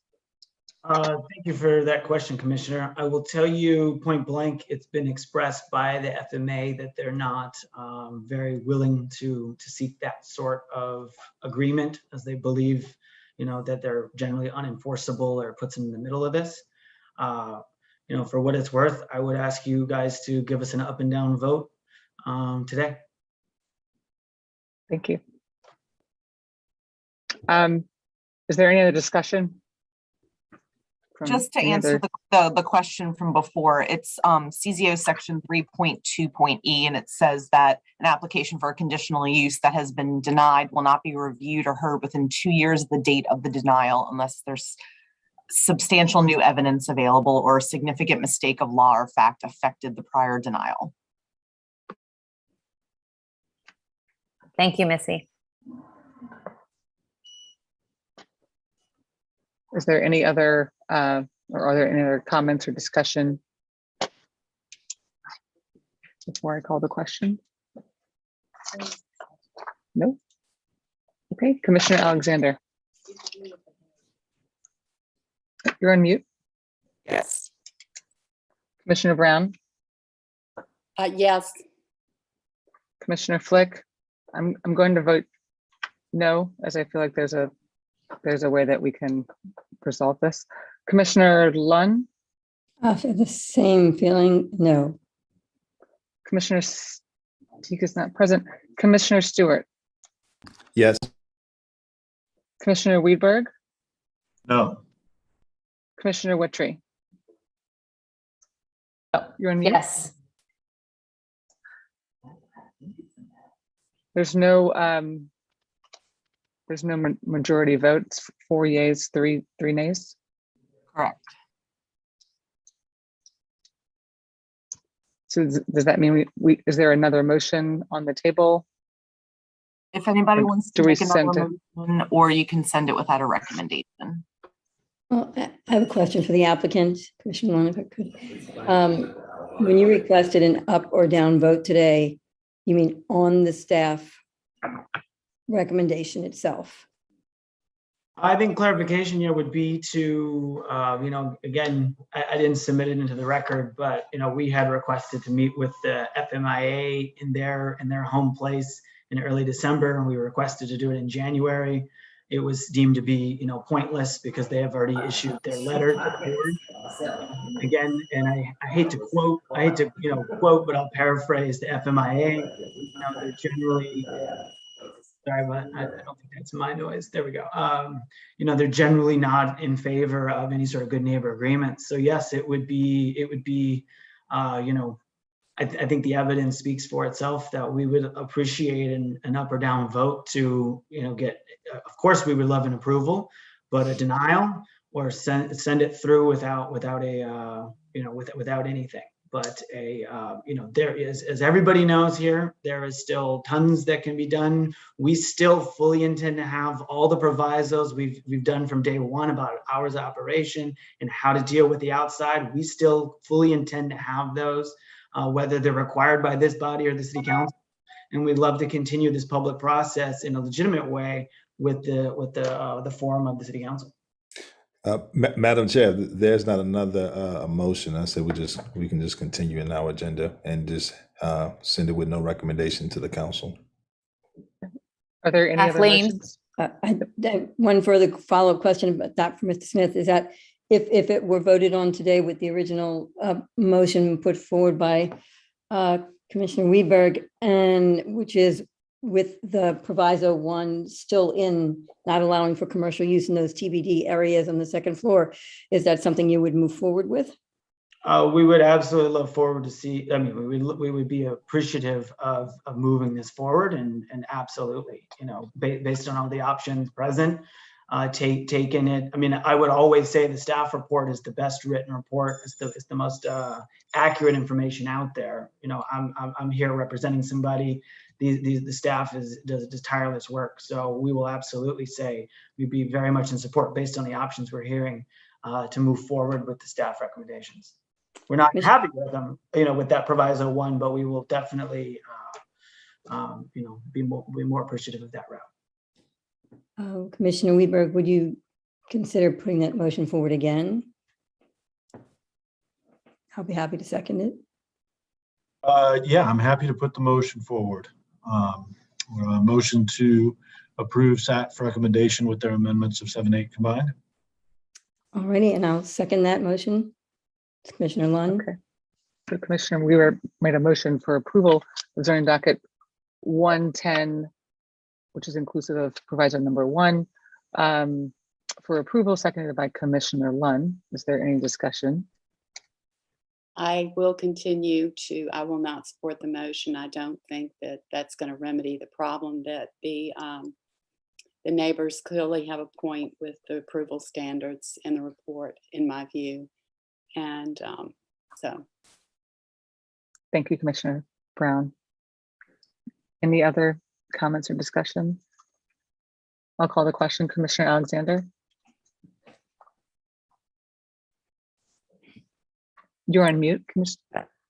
Before we get to the question, I apologize. I do have a question. Can you hear me? Sure. You know, you're a little, you're breaking up a good bit. Can you hear me now? No. No. So, hopefully you can hear me. No. It's just very muddled. I'm not sure why. I can understand her if she Yeah, just you just speak slowly. We might be able to get to it. Okay. My question is, how is this vote different? Or voting on this now, how is it different from the vote we just took a few minutes ago, in that the majority of us, well, not the majority of us, but 4 of us were felt like there was some opposition to this moving forward. So does this motion now change any of that? It does not. If this motion resulted in a majority, I mean, and if 1 or more people change their vote, then it would move on to City Council as approval. And if it goes back to a 4-3 vote where there's no majority, then we'll just move it along to City Council without a vote, with no vote. Okay, thank you.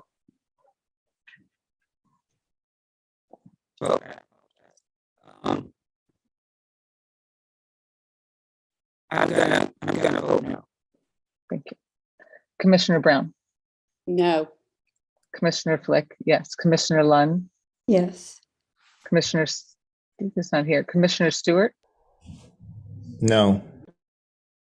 Commissioner Weidberg. Yes. Commissioner Witry. I'm struggling with this one. I am going to vote no. I really would like to see this space activated, but this is such a special block in the Marigny. And when like Cake Cafe closed and all the neighbors got together, it's just a really special part of living in that village life. And but Feelings was known as one of the most, romantic, intimate restaurants ever, really in New Orleans. And so to be able to have such a higher intensity use is something that I'm struggling with, and just to be able to hear, the neighbors and voice their concerns, especially from so many of them that live literally right across the street. And you've got, down Charters, you have a lot of commercial, and then further down Franklin. So I am going to vote no, even though I'd like to see this space activated. And unless the application can be changed dramatically, hopefully you won't have to wait the 2 years. Thank you, Commissioner Witry. So again, there's no majority, so we're going to send this along to City Council with no decision. Thank you, commissioners and staff. Okay. Next up is zoning docket 11121. No public comments. Thank you. And that was the Oak Street wine store set for approval, subject to 6 provisos. I'll make a motion to approve zoning docket 111-21 with approval and 6 provisos. Second by Commissioner Stewart. Thank you. Commissioner Witry made a motion for approval of zoning docket 111-21, seconded by Commissioner Stewart. Is there any discussion? If not, I'll call the question. Commissioner Alexander? Yes. Commissioner Brown? Yes. Commissioner Flick? Yes. Commissioner Lunn? Yes. Commissioner Stewart? Yes. Commissioner Weidberg? Yes.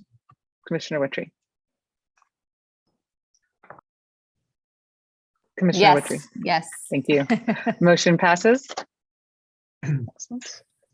Next up is zoning docket 11221. We have several comments. The first one is from Gilda Armstrong Butler, 3016 Cleveland Avenue, in opposition. Request is purportedly to allow a secondary educational facility for the ninth graders of Warren Eastern Charter High School.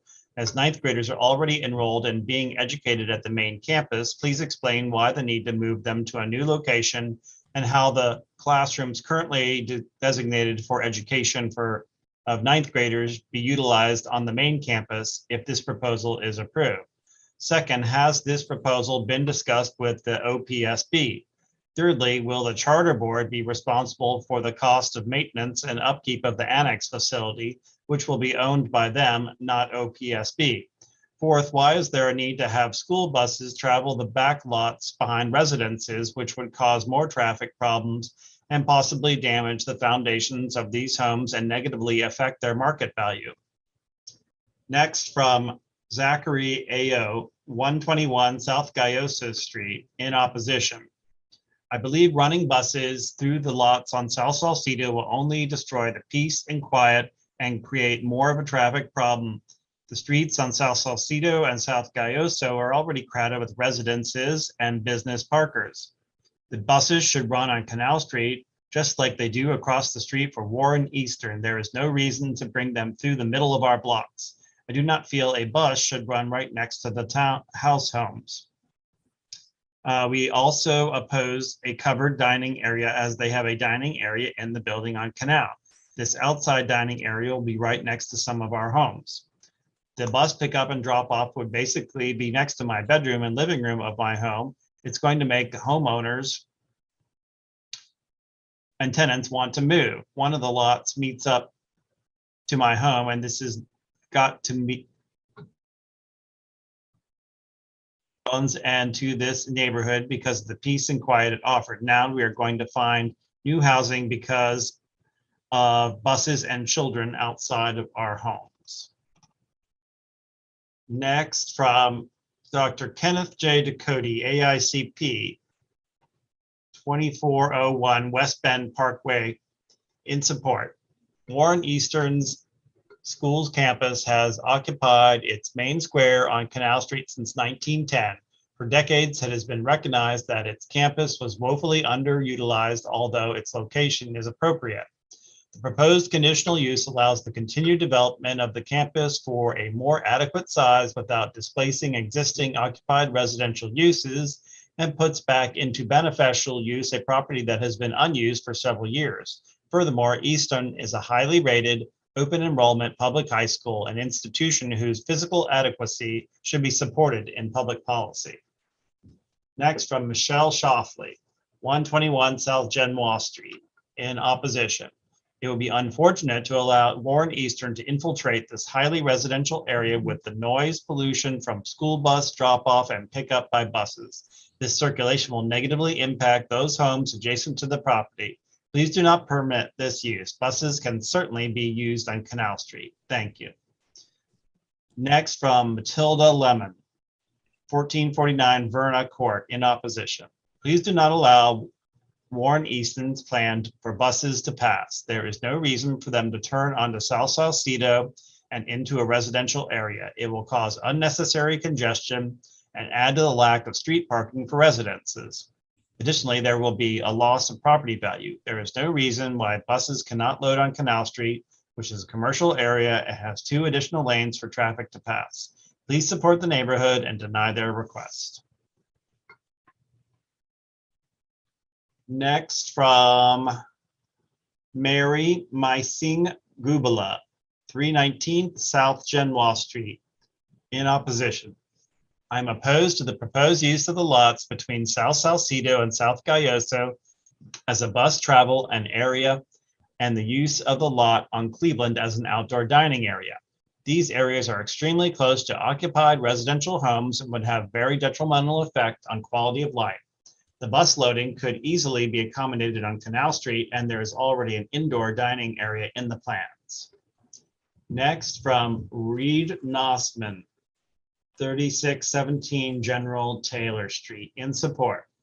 This project will be an excellent expansion for Warren Eastern and a positive impact to the area. Next, from Mary Jane Parker, 220 South Gayoso, in opposition. While I support Warren Eastern expanding on Canal Street, I am opposed to flowing it into the neighborhood. I am opposed to the covered dining area on Cleveland and the creation of a bus pickup behind the residences on Cleveland with buses entering on South Salcedo and exiting on South Gayoso. I feel buses should line up on Canal, which can accommodate this with its 3 lanes of traffic and a shoulder.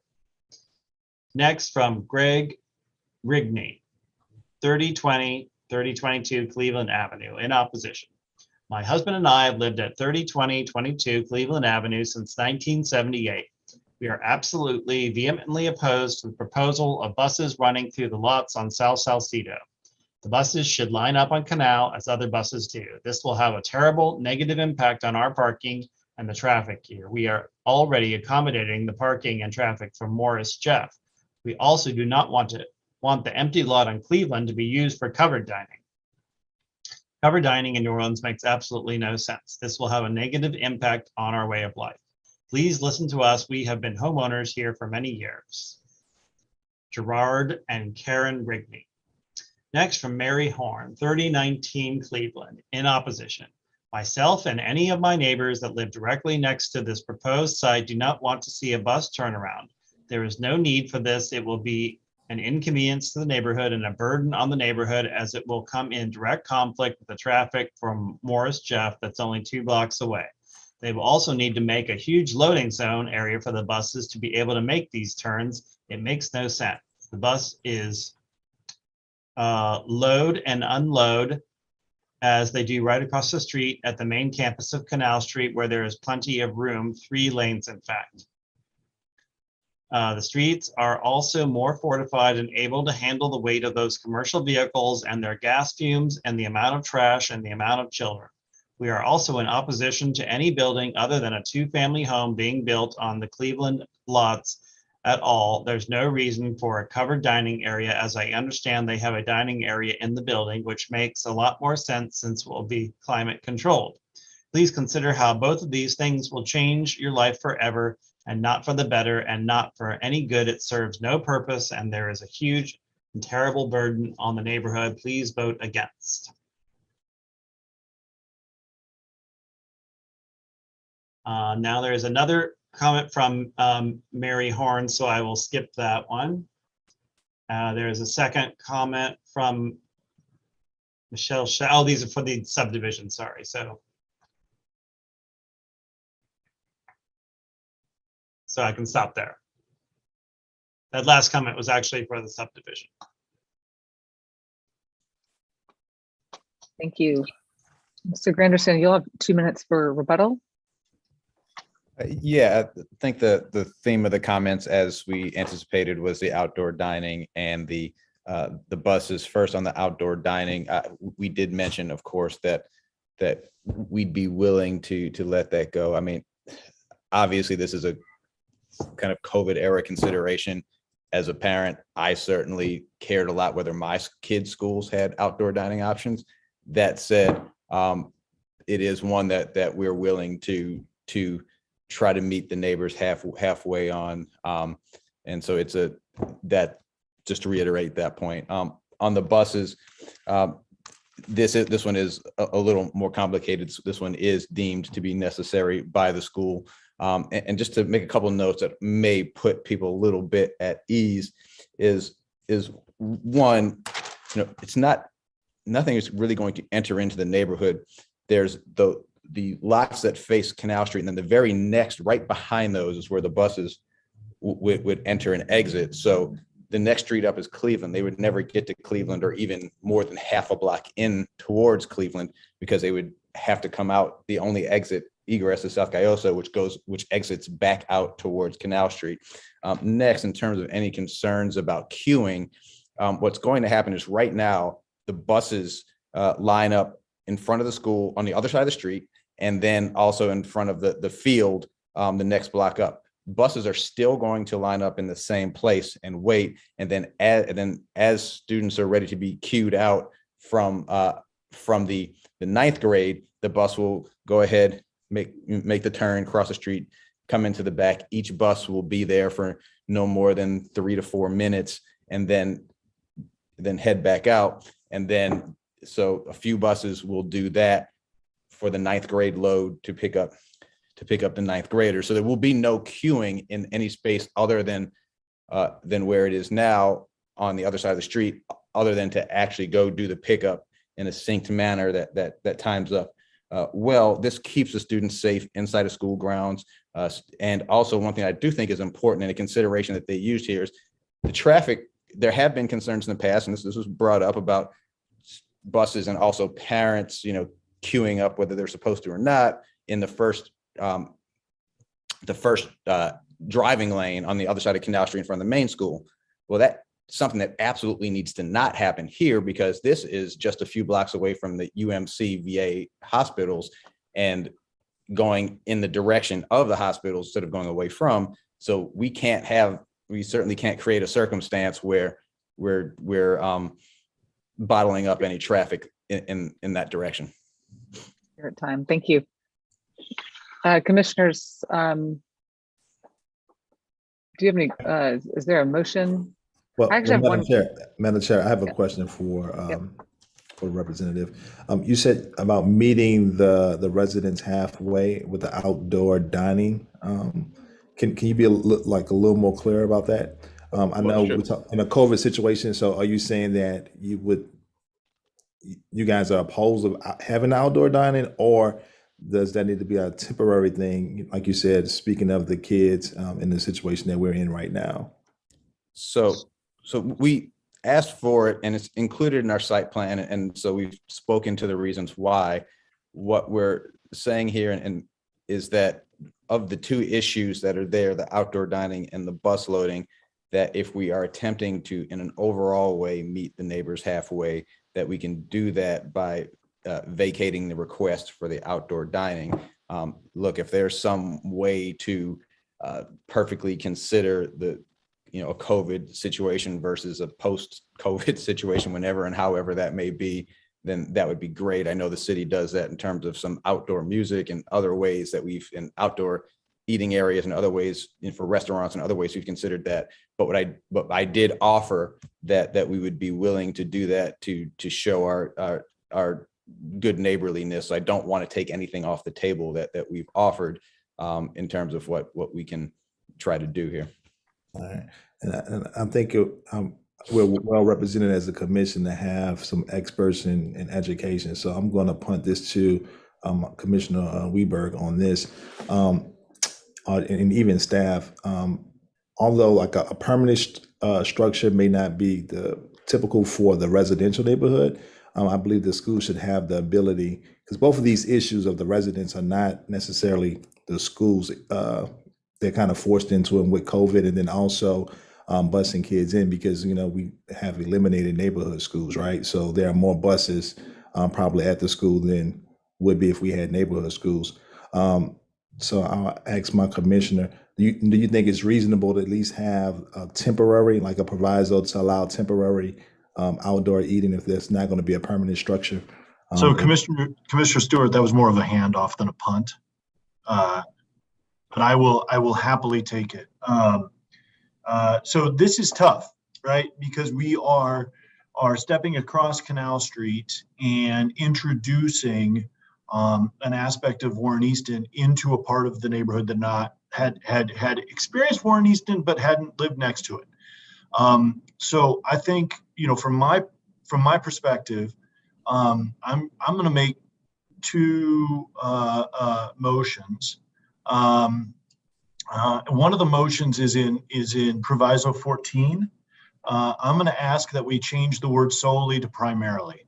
I think if the past 2 years have taught us nothing, it's that if Warren Easton has access to space, and I will give an example of the past couple of weeks, if multiple teachers go out and you have to combine classes, but to combine classes means to put more density into rooms, that's not COVID safe. So moving some things outside may make sense.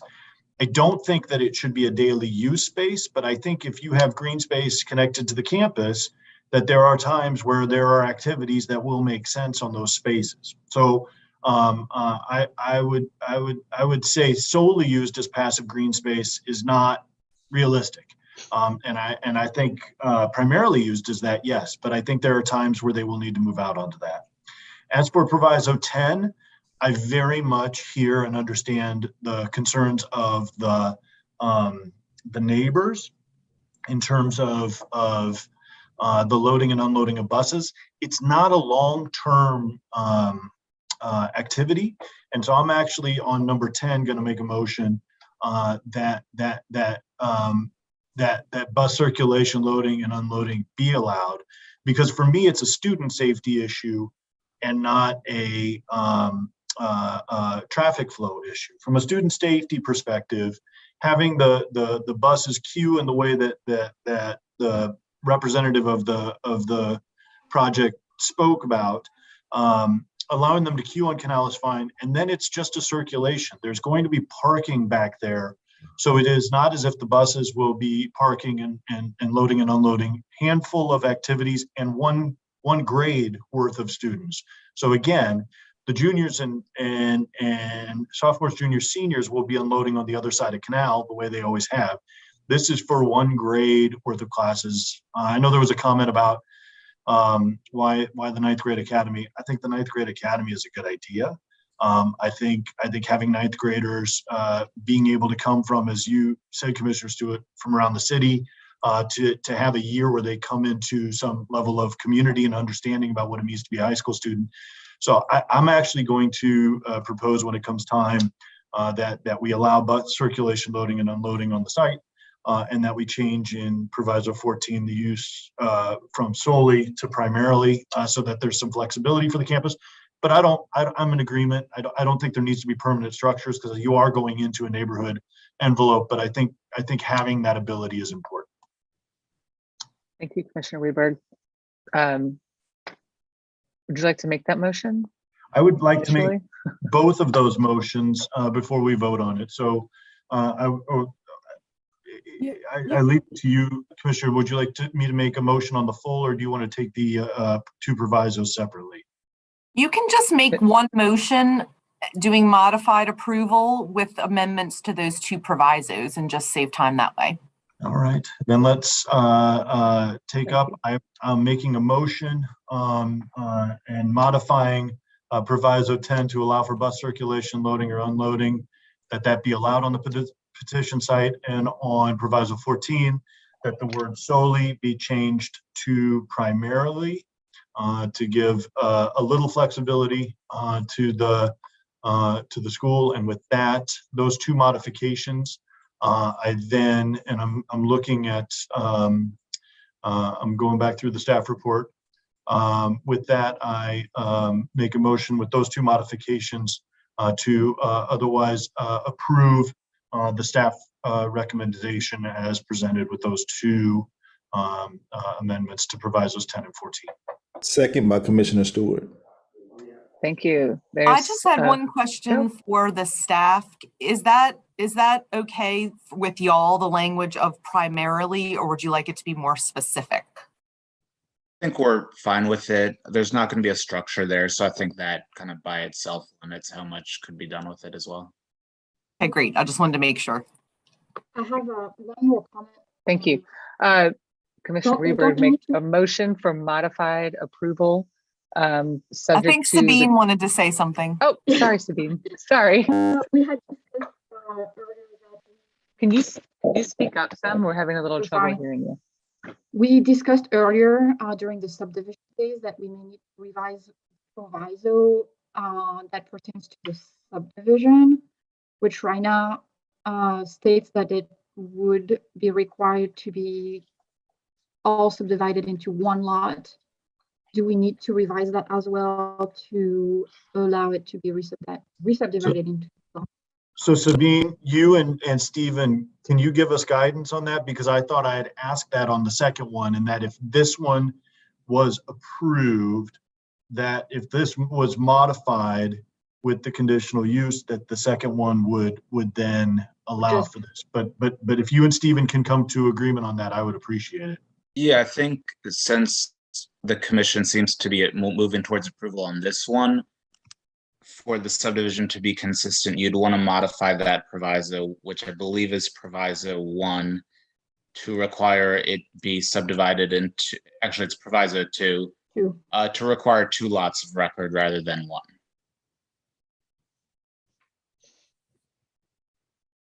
Okay. Commissioner Riedberg, so do we have to modify the motion to reflect that? Yes, would you like to modify your motion to reflect that? I will modify my motion to add proviso 2 and 2 lots to that, in addition to the provisos 10 and 14 amendment. Seconded by Commissioner Stewart. Okay, I'll try this again. Commissioner Riedberg made a motion for modified approval of zoning docket 11221, subject to 3 modifications as stated by Commissioner Riedberg and seconded by Commissioner Stewart. Is there any discussion? And hearing none. Commissioner Brown, do you have anything? No? Okay. I'll call the question. Commissioner Alexander? Yes. Commissioner Brown? Yes. Commissioner Flick? Yes. Commissioner Lunn? Yes. Commissioner Sieg? Oh, sorry. Commissioner Stewart? Yes. Commissioner Riedberg? Yes. Commissioner Wittry? Yes. Motion passes. Next is the related subdivision dockets 17521. Okay, we have 3 comments on that.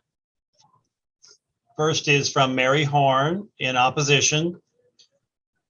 I want to note that it wasn't until the last minute we were told comments would not be accepted until 1:30 p.m. I sure hope all the people who have been sending emails today, I hope they are all being heard. I understand that they will not be read publicly over what's being broadcast right now. I certainly hope that all these emails that everyone has sent are being counted. Opposition to this plan to run buses through that backyard are overwhelming. We are opposed. All of our neighbors that live in this block that surround the area in question, we are all in solidarity and we are all opposed to the idea. Next from Michelle Shoffley, 121 South Shenmore Street in opposition. If the CPC does approve this, even modified, Warren Eastern should be required to provide 5 to 10 foot buffer between the residential property lines and the school, whether that be in the form of a fence, large and tall bushes, or even bamboo, so residential homeowner impacts of noise and pollution will be more minimized. Once this is approved, you cannot control the amount of noise that comes from people on buses, and the exhaust from the buses will become intolerable. Thank you. And finally, from Mary Jane Parker, 220 South Gayoso, in opposition. While I support Warren Eastern expanding on Canal Street, I am opposed to flowing into the neighborhood. I am opposed to the covered dining on Cleveland and the creation of a bus pickup behind the residences on Cleveland, with buses entering South Salcedo and exiting on South Gayoso. I feel buses should line up on Canal Street, which can accommodate this with its 3 lanes of traffic and a shoulder. And that is the last comment for today. Mr. Granson, you want to respond? You have 2 minutes. Sure. Just briefly, as we're doing this resub, it would seem now as 2 lots. Just want to reiterate that in order for this to work, the conditional use has to pass not here, but at the council level, which we can't control today, which is, okay.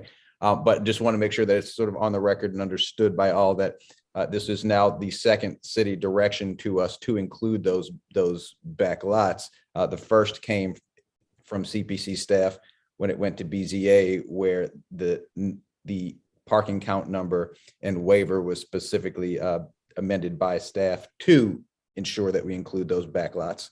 And then now here by the action in the previous docket number, and then by this with the resub. So the city has, with this, presumably in 3 separate actions, pointed us towards that. So obviously it would fall on the council to follow through, but just wanted to make sure that that's on the record. And so thank you.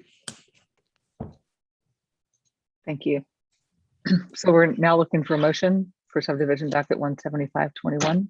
Yeah, I'm going to make a motion, but I want to just couch 2 things. I think, though it is on the record, I am so I'm in support of this. I was in support of the last motion. I am not in support of making it one lot of record, because then the parking goes by right.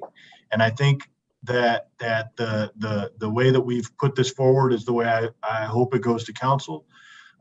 And I really do believe, though I am in support of this, I think Warren Easton has a obligation, and there are a lot of people that are in support of this, but there are a lot of people that abut this property as longtime neighbors and residents that are struggling with this. And I think it would behoove Warren Easton and their long-term relationship with their connected community to continue to do the work to make this live, because we can just pass the rules, but make this live in a manner that really does service to the community. Because I think Warren Easton is a great civic partner, and I think it's a great institution. And I think making this live and work well with those neighbors that have written and submitted comments, especially those on the connected block, is essential. So I will make the motion to approve as recommended by staff. And Warren Easton will be, you think you have their commitment at that? I mentioned Thank you, in passing Mr. briefly. Grandison. I'm sorry, this is for commission only. Is there a second for Commissioner Weber's motion? Second, Commissioner Stewart. Thank you, Commissioner Stewart. A motion by Commissioner Weidberg for approval of subdivision docket 17521, seconded by Commissioner Stewart. Is there any discussion? If not, I'll call the question. Commissioner Alexander? Yes. Commissioner Brown? Yes. Commissioner Flick, yes. Commissioner Lunn? Yes. Commissioner Stewart? Yes. Commissioner Weidberg? Yes. Commissioner Wittry? Yes. Motion passes.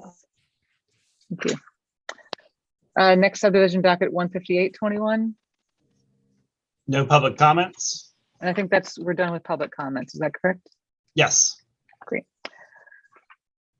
I'll make a motion to approve subdivision docket 15821, tentative approval with 3 provisos. Thank you, Commissioner Wittry. Is there a second? Brown, second. Thank you, Commissioner Brown. Commissioner Wittry made a motion for approval of subdivision docket 15821, seconded by Commissioner Brown. If there's not any discussion, I'll call the question. Commissioner Alexander? Yes. Commissioner Brown? Yes. Commissioner Flick, yes. Commissioner Lunn? Yes. Commissioner Stewart? Yes. Commissioner Weidberg? Yes. Commissioner Wittry? Yes. Thank you. Motion passes. Next up is subdivision docket 16021. This was for tentative approval with 5 provisos. This is the Laurel Street. I'll make a motion. property. Subdivision docket 160-21 for tentative approval with 5 provisos. Thank you. Is there a second? I'll second it, Commissioner Lunn. Thank you. Commissioner Wittry made a motion for approval of subdivision docket 16021, seconded by Commissioner Lunn. If there's no discussion, I'll call the question. Commissioner Alexander? Yes. Commissioner Brown? Yes. Commissioner Flick, yes. Commissioner Lunn? Yes. Commissioner Stewart? Yes. Commissioner Weidberg? I'm sorry. Yes. Commissioner Wittry? Commissioner Wittry? Oh, I think you're frozen. The motion passes. That. Oh, seems that we lost her. She'll jump back on. Motion passes. We can move on to the next zoning docket. 16121. This is for tentative approval for provisos. The existing property on Laurel Street. I'm back if for some reason. Ogden, sorry. No. Never mind. We're on 161. Madam Chair, there's no further discussion. I move for tentative approval for subdivision docket 16121. Thank you, Commissioner Stewart. Is there a second? Wittry will second. Thank you. Commissioner Stewart made a motion for approval of subdivision docket 16121, seconded by Commissioner Witry. If there's not any discussion, I'll call the question. Commissioner Alexander, Yes. Commissioner Brown, Yes. Commissioner Flick, yes. Commissioner Lunn, Yes. Commissioner Stewart, Yes. Commissioner Weidberg. You're unmuted. Yes, and I'm still muted. Yes. Commissioner Witry. Yes. Thank you. Motion passes. Next up is the subdivision ratifications.